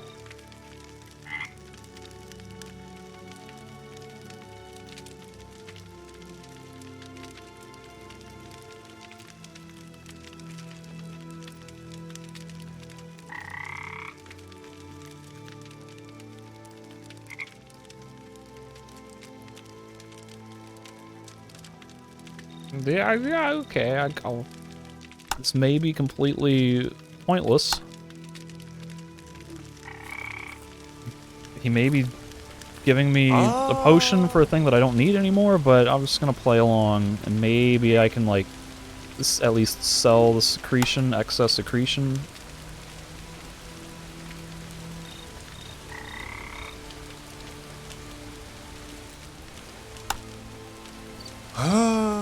Oh.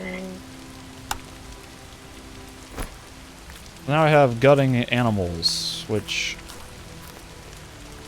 maybe that'll give me stuff from other creatures too. I can't gut animals that I've already killed. Wait. Here it is. Now I gotta get a bunch of this stuff. And I gotta kill some spiders. Nightlight, actually. Let's look at what does this say? Oh, it's only painful. Heavily increases, but draws the attention of fireflies. Quite cool. I mean, it looks cool. Not very helpful in this circumstance.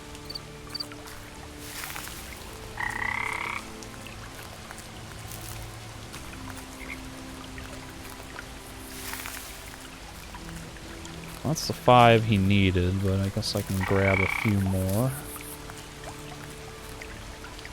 I'm stuck.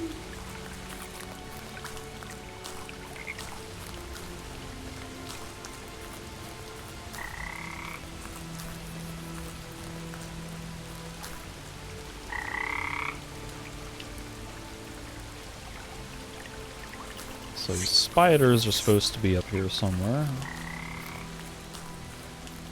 Oh, that's a big boy. Oh, I got my shield equipped. Do I want that? Oh god. Get me out! Get me out of here! God.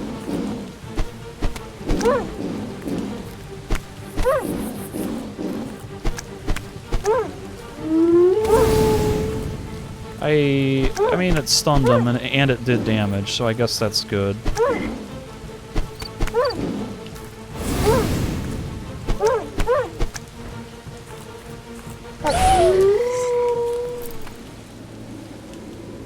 Ragged fur. Was I always getting ragged fur from these things? I must have. Just regular ragged fur. But I can't get any, like, wolf saliva or whatever.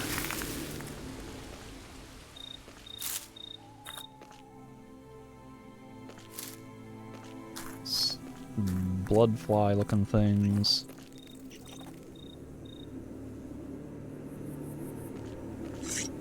Thought I heard a spider, but I don't see a spider.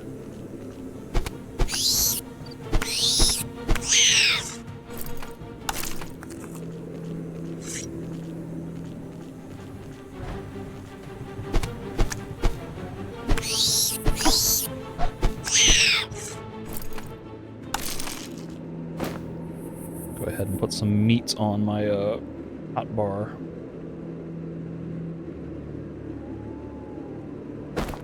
I click it from here, and ooh, that's nice. I can. Okay, suppose this is spiders somewhere. I wonder if they're hiding and they ambush me. That might be a spider right there. A big boy wolf. Okay, there's 2 different types of spiders. A brown one and a yellow one.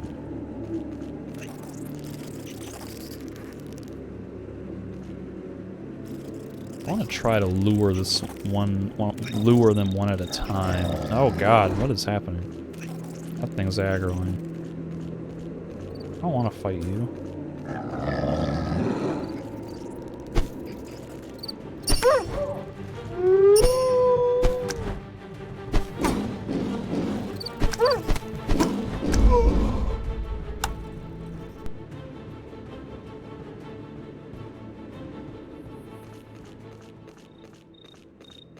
I really don't want to fight this thing, but it's just kind of like awkwardly in aggro range of the spiders, it seems.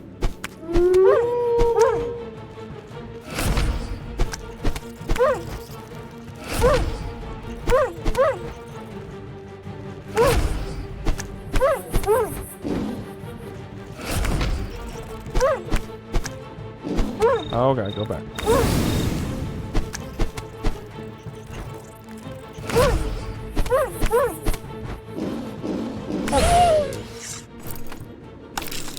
Flawless victory. I'm like getting some spider attention here.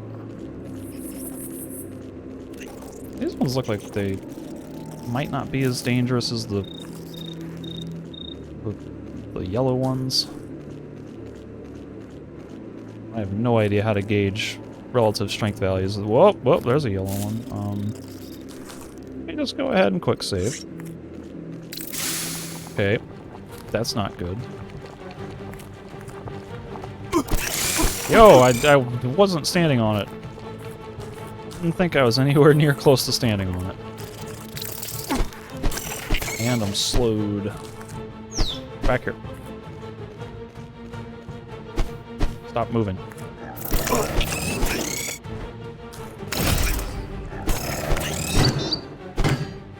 Ooh, he's blocking. Look at that. Maybe he was blocking. I don't even know.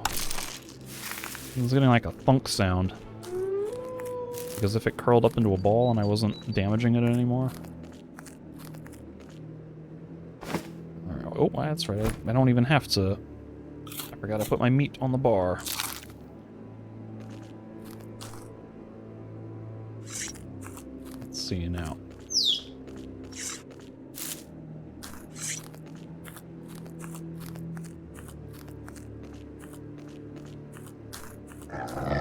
Oh, no, no thank you.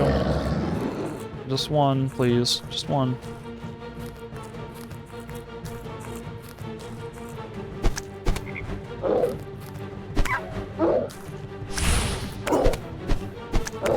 Ow, I'm doing miserably on this little dude.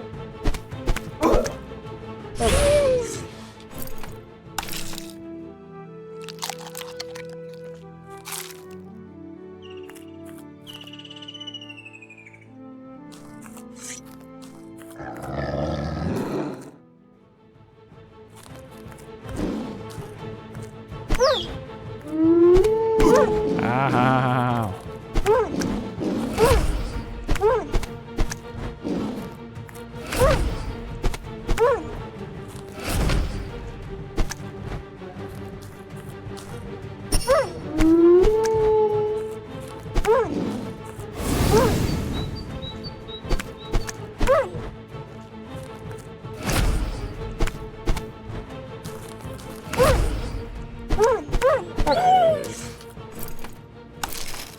So in comparison, you remember how much I was struggling to fight one of those big wolves, like when I first got to the tavern? And how much easier these fights have gotten now that I've gotten a few little abilities and kind of gotten a better feel for the timing and the spacing and the rhythm of everything? I think that's a nice feeling. You get a little bit of evolution, the feeling like your gameplay is changing and you get better at the combat system as well, and it just gets easier and kind of flows better. That's nice. It seems like kind of a simple system, but, you know, it's effective. It has some engaging timing and spacing for it. Oh my god, what the hell was that? What is that? What is happening? I don't understand. It's like some massive machine gun fire spider attack. Blasted all my health. Thought the brown one was going to be easier. Okay. See, that big pincer attack. There it is. That's the one that murdered me. It's like 3 quick attacks that just do a ton of damage. Oh, I missed. Oh god, move. He stunned me. Oh no, oh no!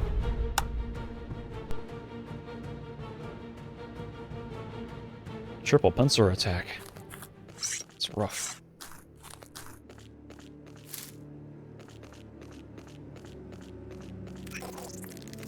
Let me just save so I don't have to keep picking that plants up every time.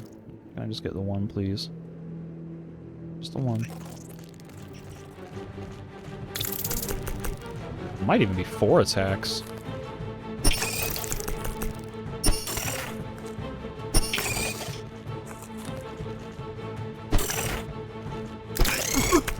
Ah, look at that. He got me one combo.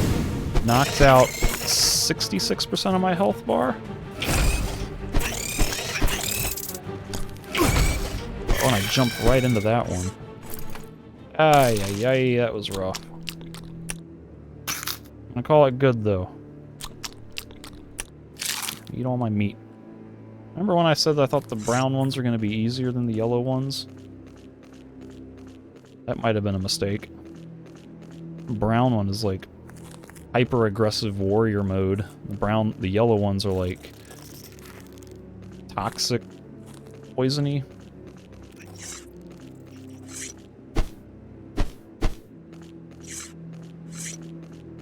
Oh no.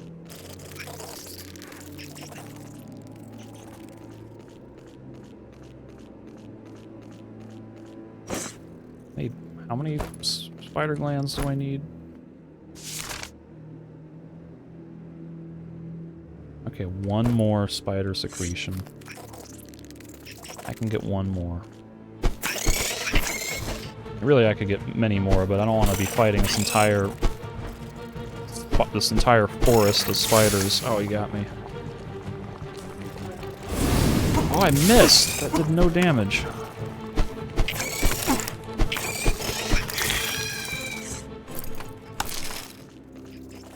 I want to kill somebody with my charge attack. Oh, I lost it. And I got greedy. I had a ether blast or whatever charged, and I couldn't use it. Did I save after killing that brown spider? I hope I did. Like I say, I don't want to have to... Oh god, I don't want to have to fight this whole forest. I just want to kill one spider, maybe ransack this temple. Gosh. Yo, the range of these poison fields is like... See, like, I'm nowhere... My feet are nowhere near on that, and I'm getting hit by it.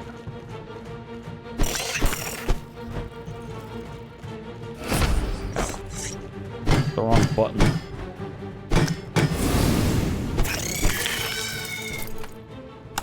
Spider secretion. That's 3.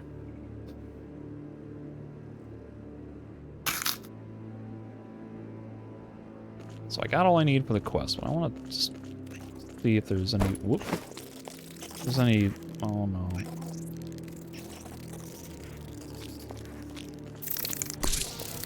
How's it go?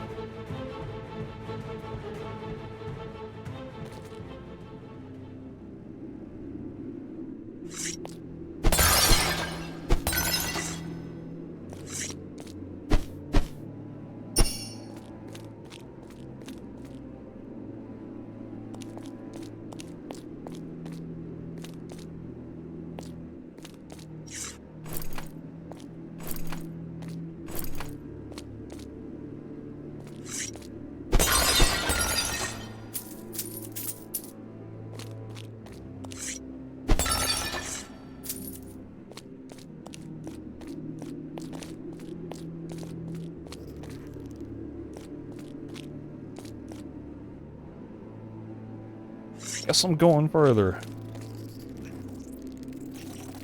I really didn't want to, like, explore this whole thing, but if it's manageable, I can do it. I just don't want to be fighting, like, hordes of spiders.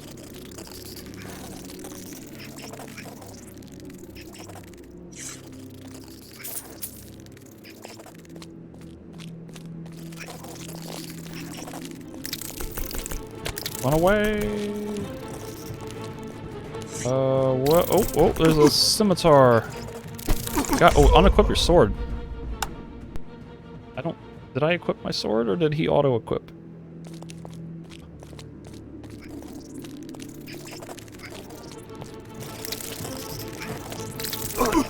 Oh gosh. No, move. Got a Gladius. Okay, so now I gotta get out of here. Run away! Oh, nope. I don't know how I can get out of there. Get through that tunnel and then it's just like a choke point of death.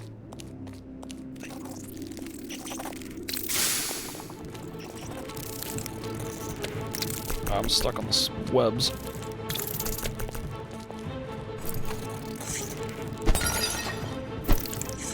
Oh god, oh god. Move, move.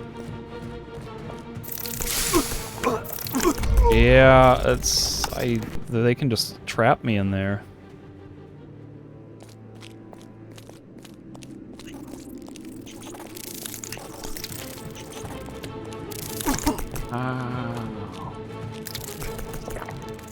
Go move, keep moving. Oh, no. I need you guys to not camp the entrance to this chamber, please.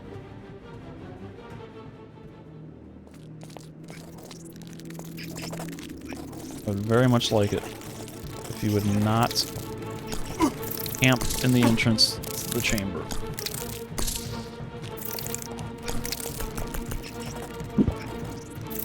Move. Alright. Oh, jeez. Maybe they'll go away. Maybe not. Go away.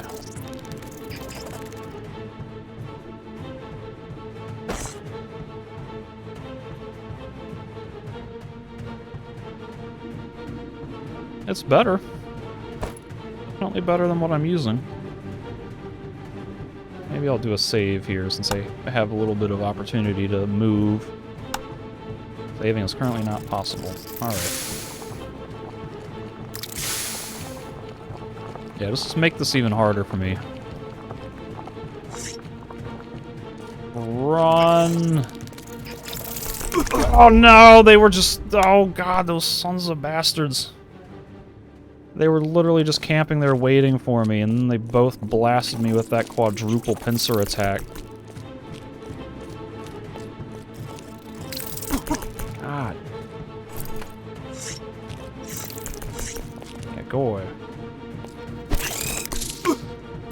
Oh, he stunned me. God, oh my god! Like, these things are so tough. They just destroy me.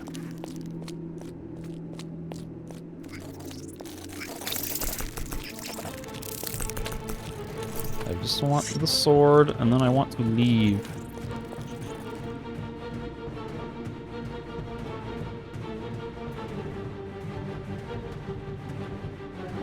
Maybe if I put the shield on, I can at least possibly block some sort of attacks and get out of here.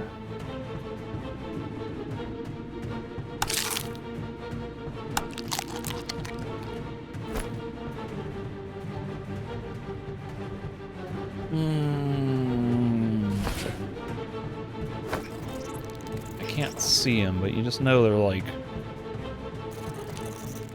They're just plotting my demise up there.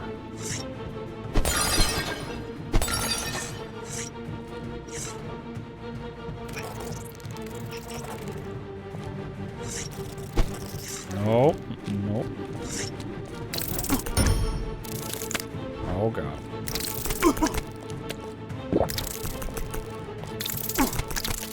No! I got stuck on the web and I couldn't bring my shield up and I couldn't dodge. God. I want that Gladius. I think if I'm gonna get it, I'm gonna have to fight all these things, or at least most of them, just to be able to clear a space to work.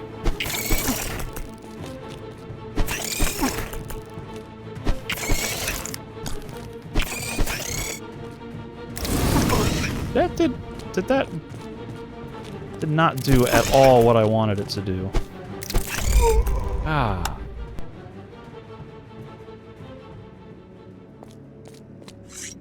Alright.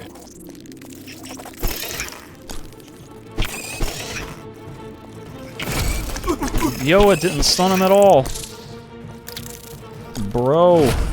I missed that one. There we go.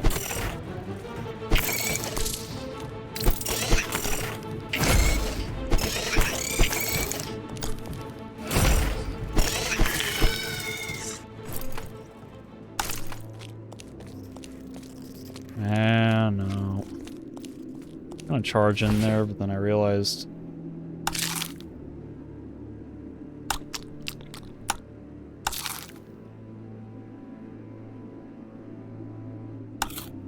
How much more of this can I even use before I start damaging myself?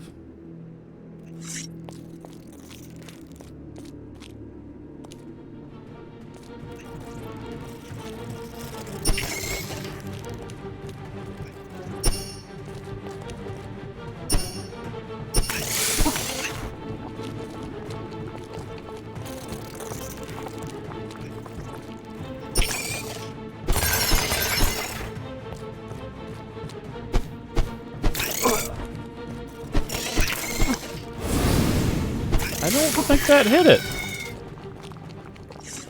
I'm not sure that that hit it, and I'm kind of bummed.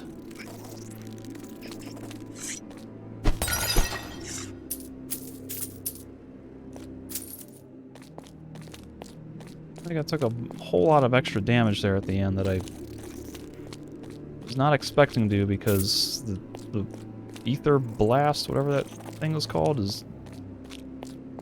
doesn't have the range I wanted it to, or it doesn't stagger or whatever as much as I want it to. And this guy needs what? Red chalice. I need to not use all of my red chalice.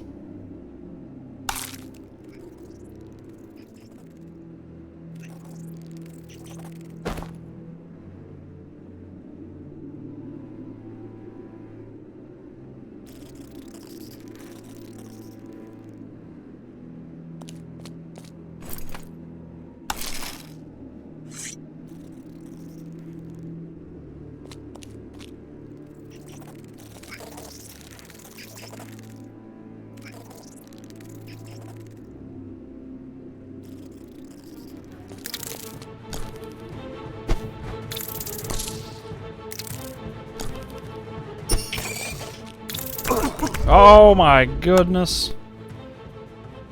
It's so difficult. That one hit, it just...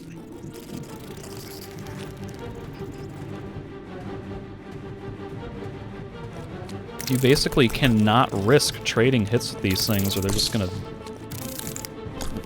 ruin everything.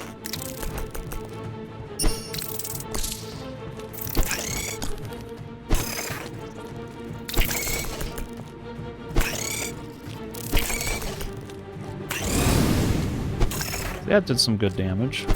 And a stun. That's more like what I was expecting.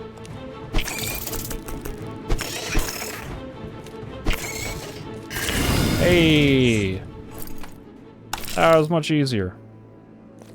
That was significantly easier. Maybe that's the strategy, is just keep backing away and taking pot shots at them. Oh, there's 3 of them down here. God, I thought there was only... only 3 total, not 4. Come at me, bro.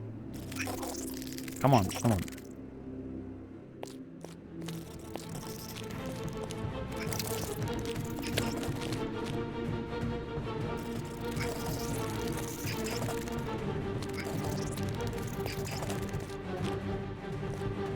Come on. Come on. Come on. Ah, nope, nope, nope, nope. Oh, God.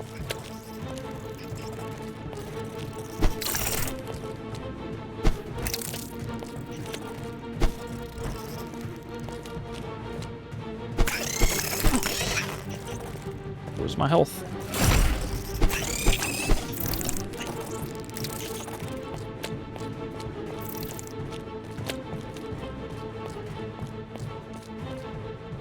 Is it following me?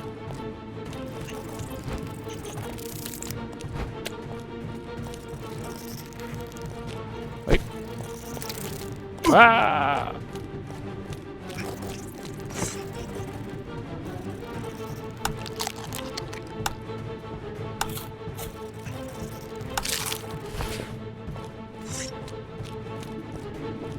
Oh, there's both of them. It's not what I wanted.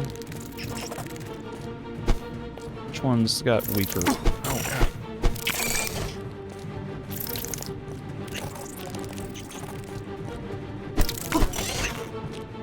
This is going miserably. Can't get in there because there's a spider web and I can't see them. Oh, jeez. Ah.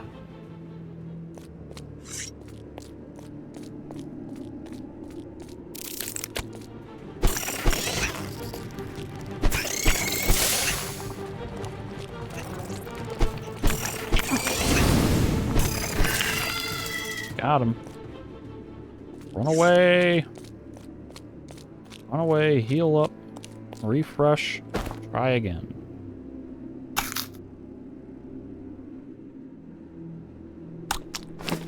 I have a feeling those life blossoms are going to be good for, like, brewing potions or something.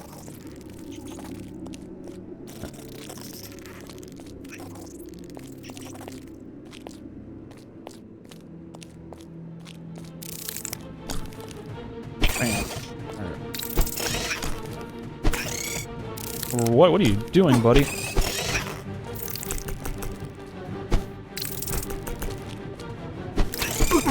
Ow.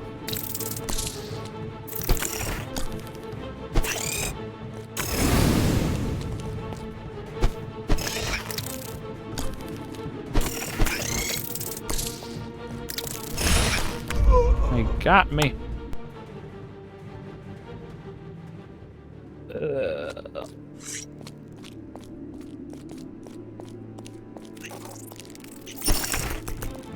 He hit me. Ah. Yo, what is happening? I think it seemed like I was getting hit before the attack animation was happening.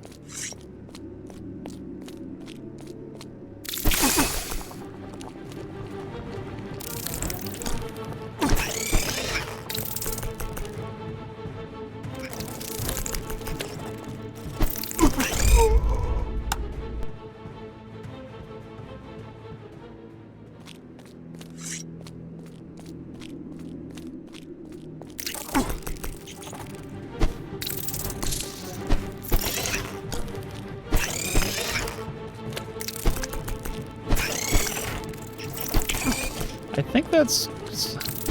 I have to slow this footage down and, like, go frame by frame, and when I'm not, like, actively trying to not get killed in an intense combat situation, but it really seems like some of these attack animations, like, it does that little sound before it attacks, that thing, and then those little animations, those sprite animations flash out, and it really seems like I'm getting hit on that initial prep before it does the actual attack.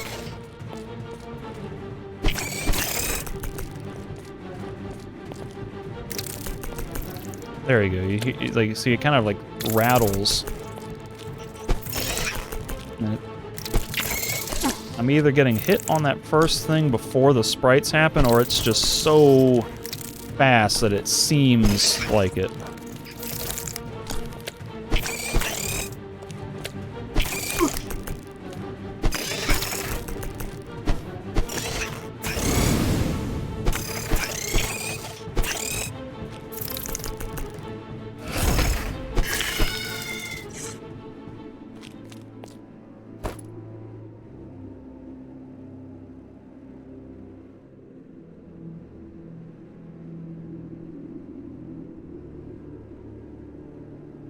See, if we look at this, the Life Blossom versus the Healing Potion. The Potion does twice as much healing, but it takes over twice as much ether, so it's like more efficient to use the Life Blossom.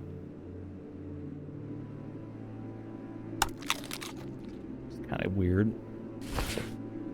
I would think that maybe refining a potion would be or using a potion would have a little bit more refinement and be less of a potent dose of ether, but I don't understand the lore and the mythology of this world they've created, so maybe not.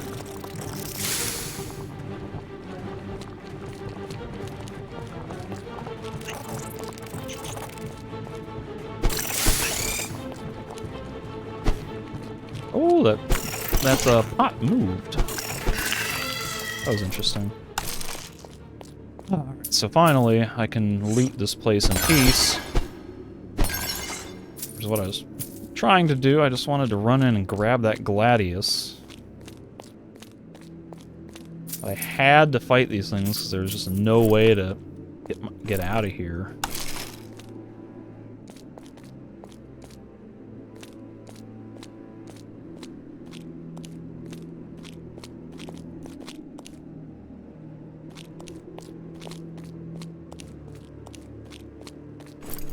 Here's my Gladius. But I did all this work for. Came all this way and struggled with all that just for that sword. And there's nothing else in here, as far as I can tell.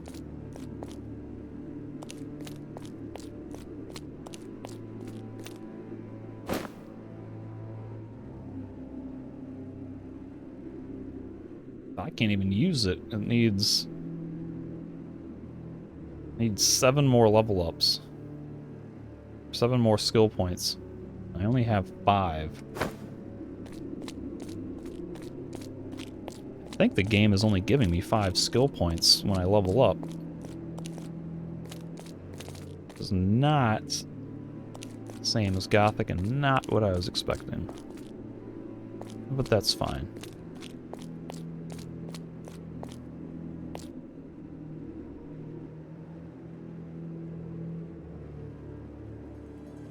Oh dear. Run away! Oh, that's a dead end.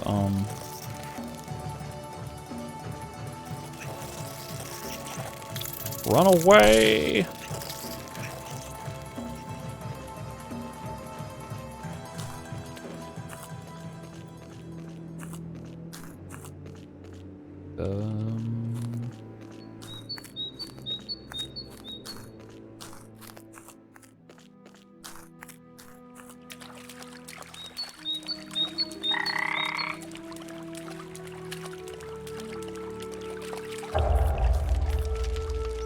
Alright, Esbert or whatever your name was, I got your stuff.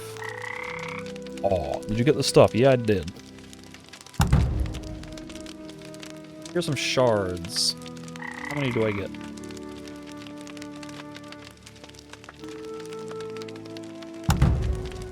"20 shards.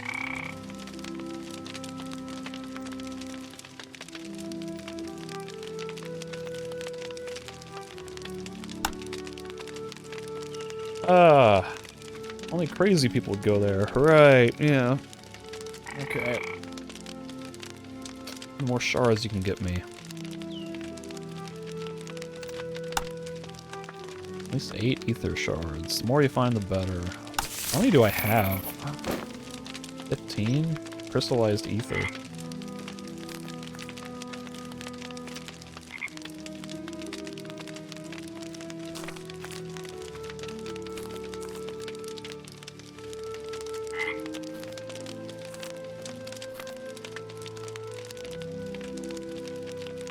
Why does it say 50%? I mean, it heals me 50% of my health bar? That's nice. That would be an interesting mechanism if you have to sort of balance your use of cleansing potions with regular healing potions. Like if these are kind of rare. But, what do I have? I have 15 of those things. That's probably most of them. I'm just gonna turn it in. Just gonna see what happens. You found that many splinters? How can that be? Alright, yeah. I'm fine. Why did he only take 13? I thought I had 15.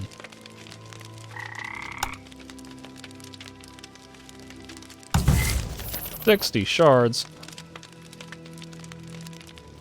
Oh. Oh.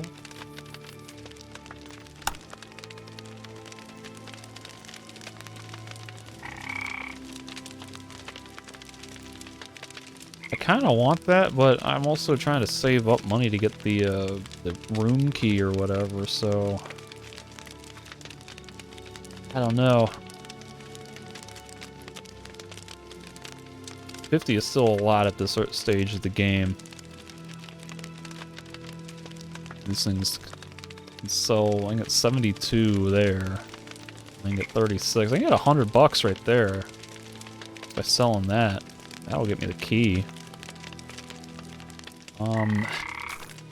You know what? Let me try that. Let me go back to the tavern.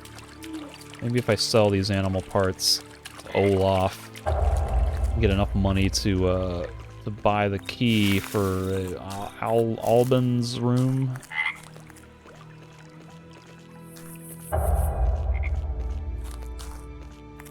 And then I can use the excess that I get from other things to maybe save up for buying that fireball, whatever.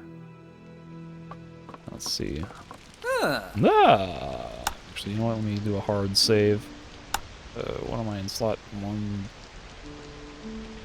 2, I guess. Aha!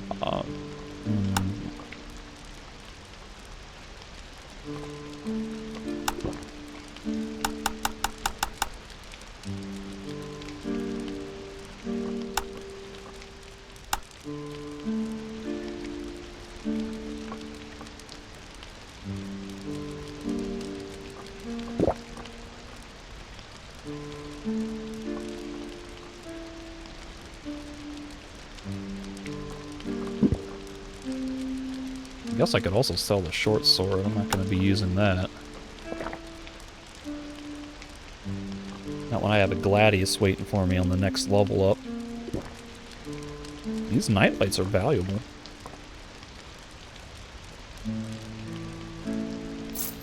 Alright, so that got me quite a bit of money. About the money. Yes. No. It's kind of like the room in the middle. Yeah, okay. Makes sense.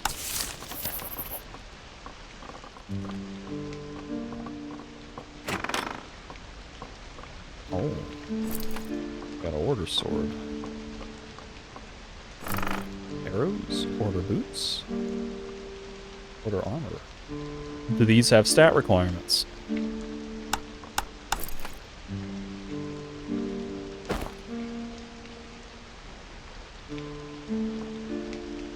They do not. Holy cow!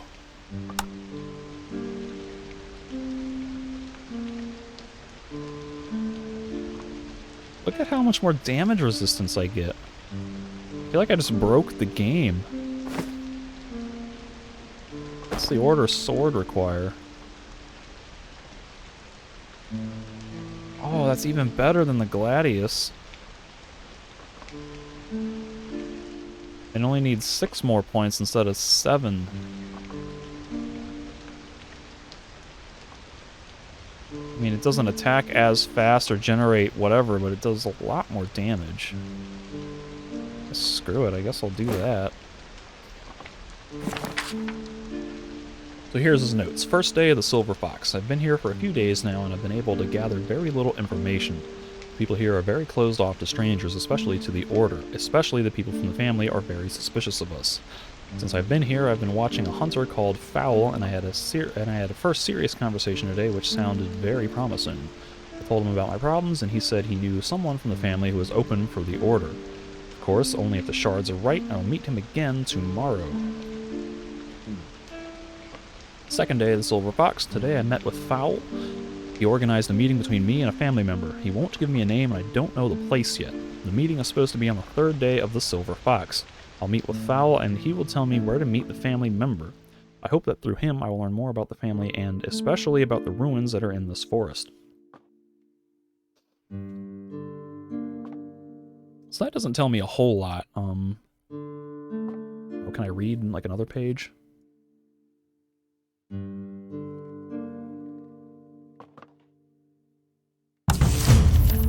Oh, I just leveled up. But, so I guess I gotta talk to... Well, maybe I don't have to, but I can talk to Fowl. to possibly learn more about where to find Alban. What do I need? 3 and 3 on strength and skill.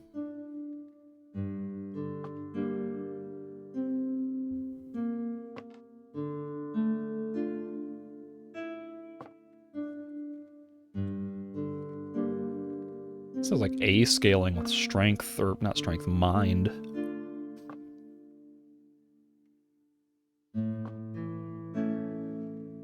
feel like with how much I use these focus skills, I can't remember what that blue gauge is called, but with how much I use those, I feel like maybe I should be going for the Gladius. But you know what? I just paid all this money for the freaking Order Sword. Maybe I should use that. Then again, I did work my butt off trying to get this Gladius, and it's allegedly more valuable.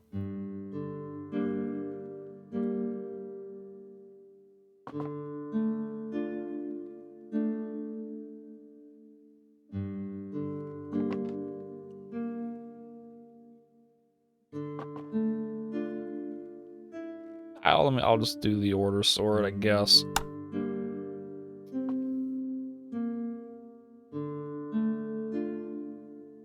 Because the Gladius is really not that much better than what I'm currently using damage-wise. Well, actually, hold on. What does this mean? The little blue swirly plus, is that the number of points I generate per hit? In which case, 8 hits... 8 points would take 3 hits to be able to get charge. Whereas 6 points would take 4 hits. Ether Explosion needs 50, which means 8, 16, 24, 32, 40, 48. If it would take 7 hits with the Gladius versus, what, 9 with the Novice Sword?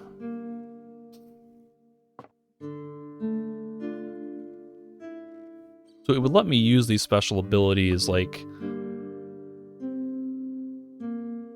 every like 1 or 2 with 1 or 2 fewer attacks in exchange for doing not as much damage. So I don't know. I guess I'll just use the Novice Sword, which is 13 and 13.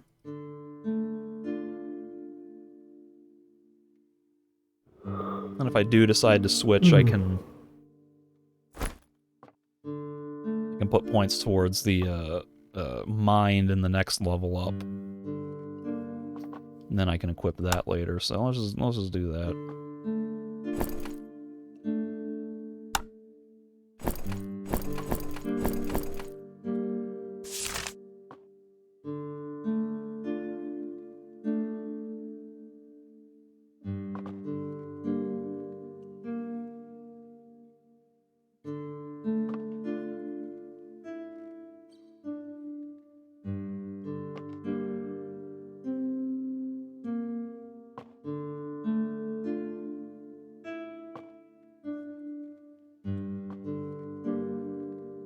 Oh, the ring is west of the tavern. I thought it was east.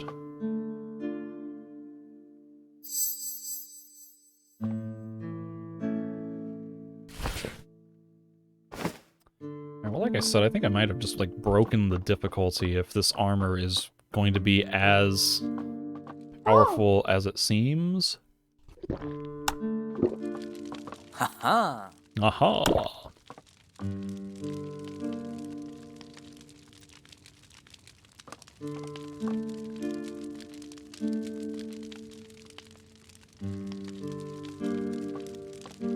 Would like to know how much ether it generates, because my hope was that this lesser healing would be less damaging than all these other things.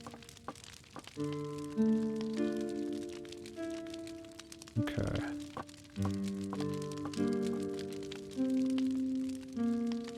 Well, let's see here.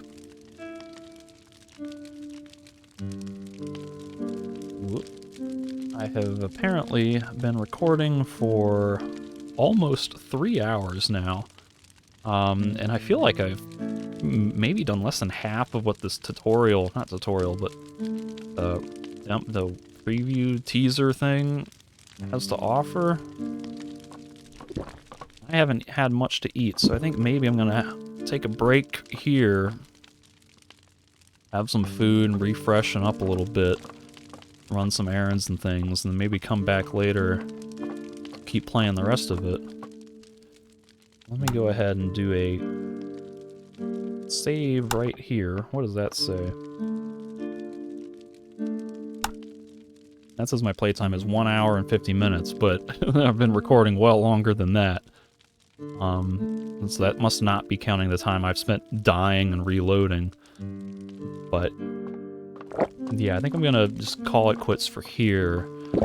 And when I come back, I'll start a new recording, and the second video is unlikely. I'm probably not gonna publish it publicly, so that way I don't clutter my channel with too many things, so it might be unlisted, but you should be able to follow a icon somewhere in the upper right here to move to the next episode, or it'll be linked in the description or in the comments somewhere.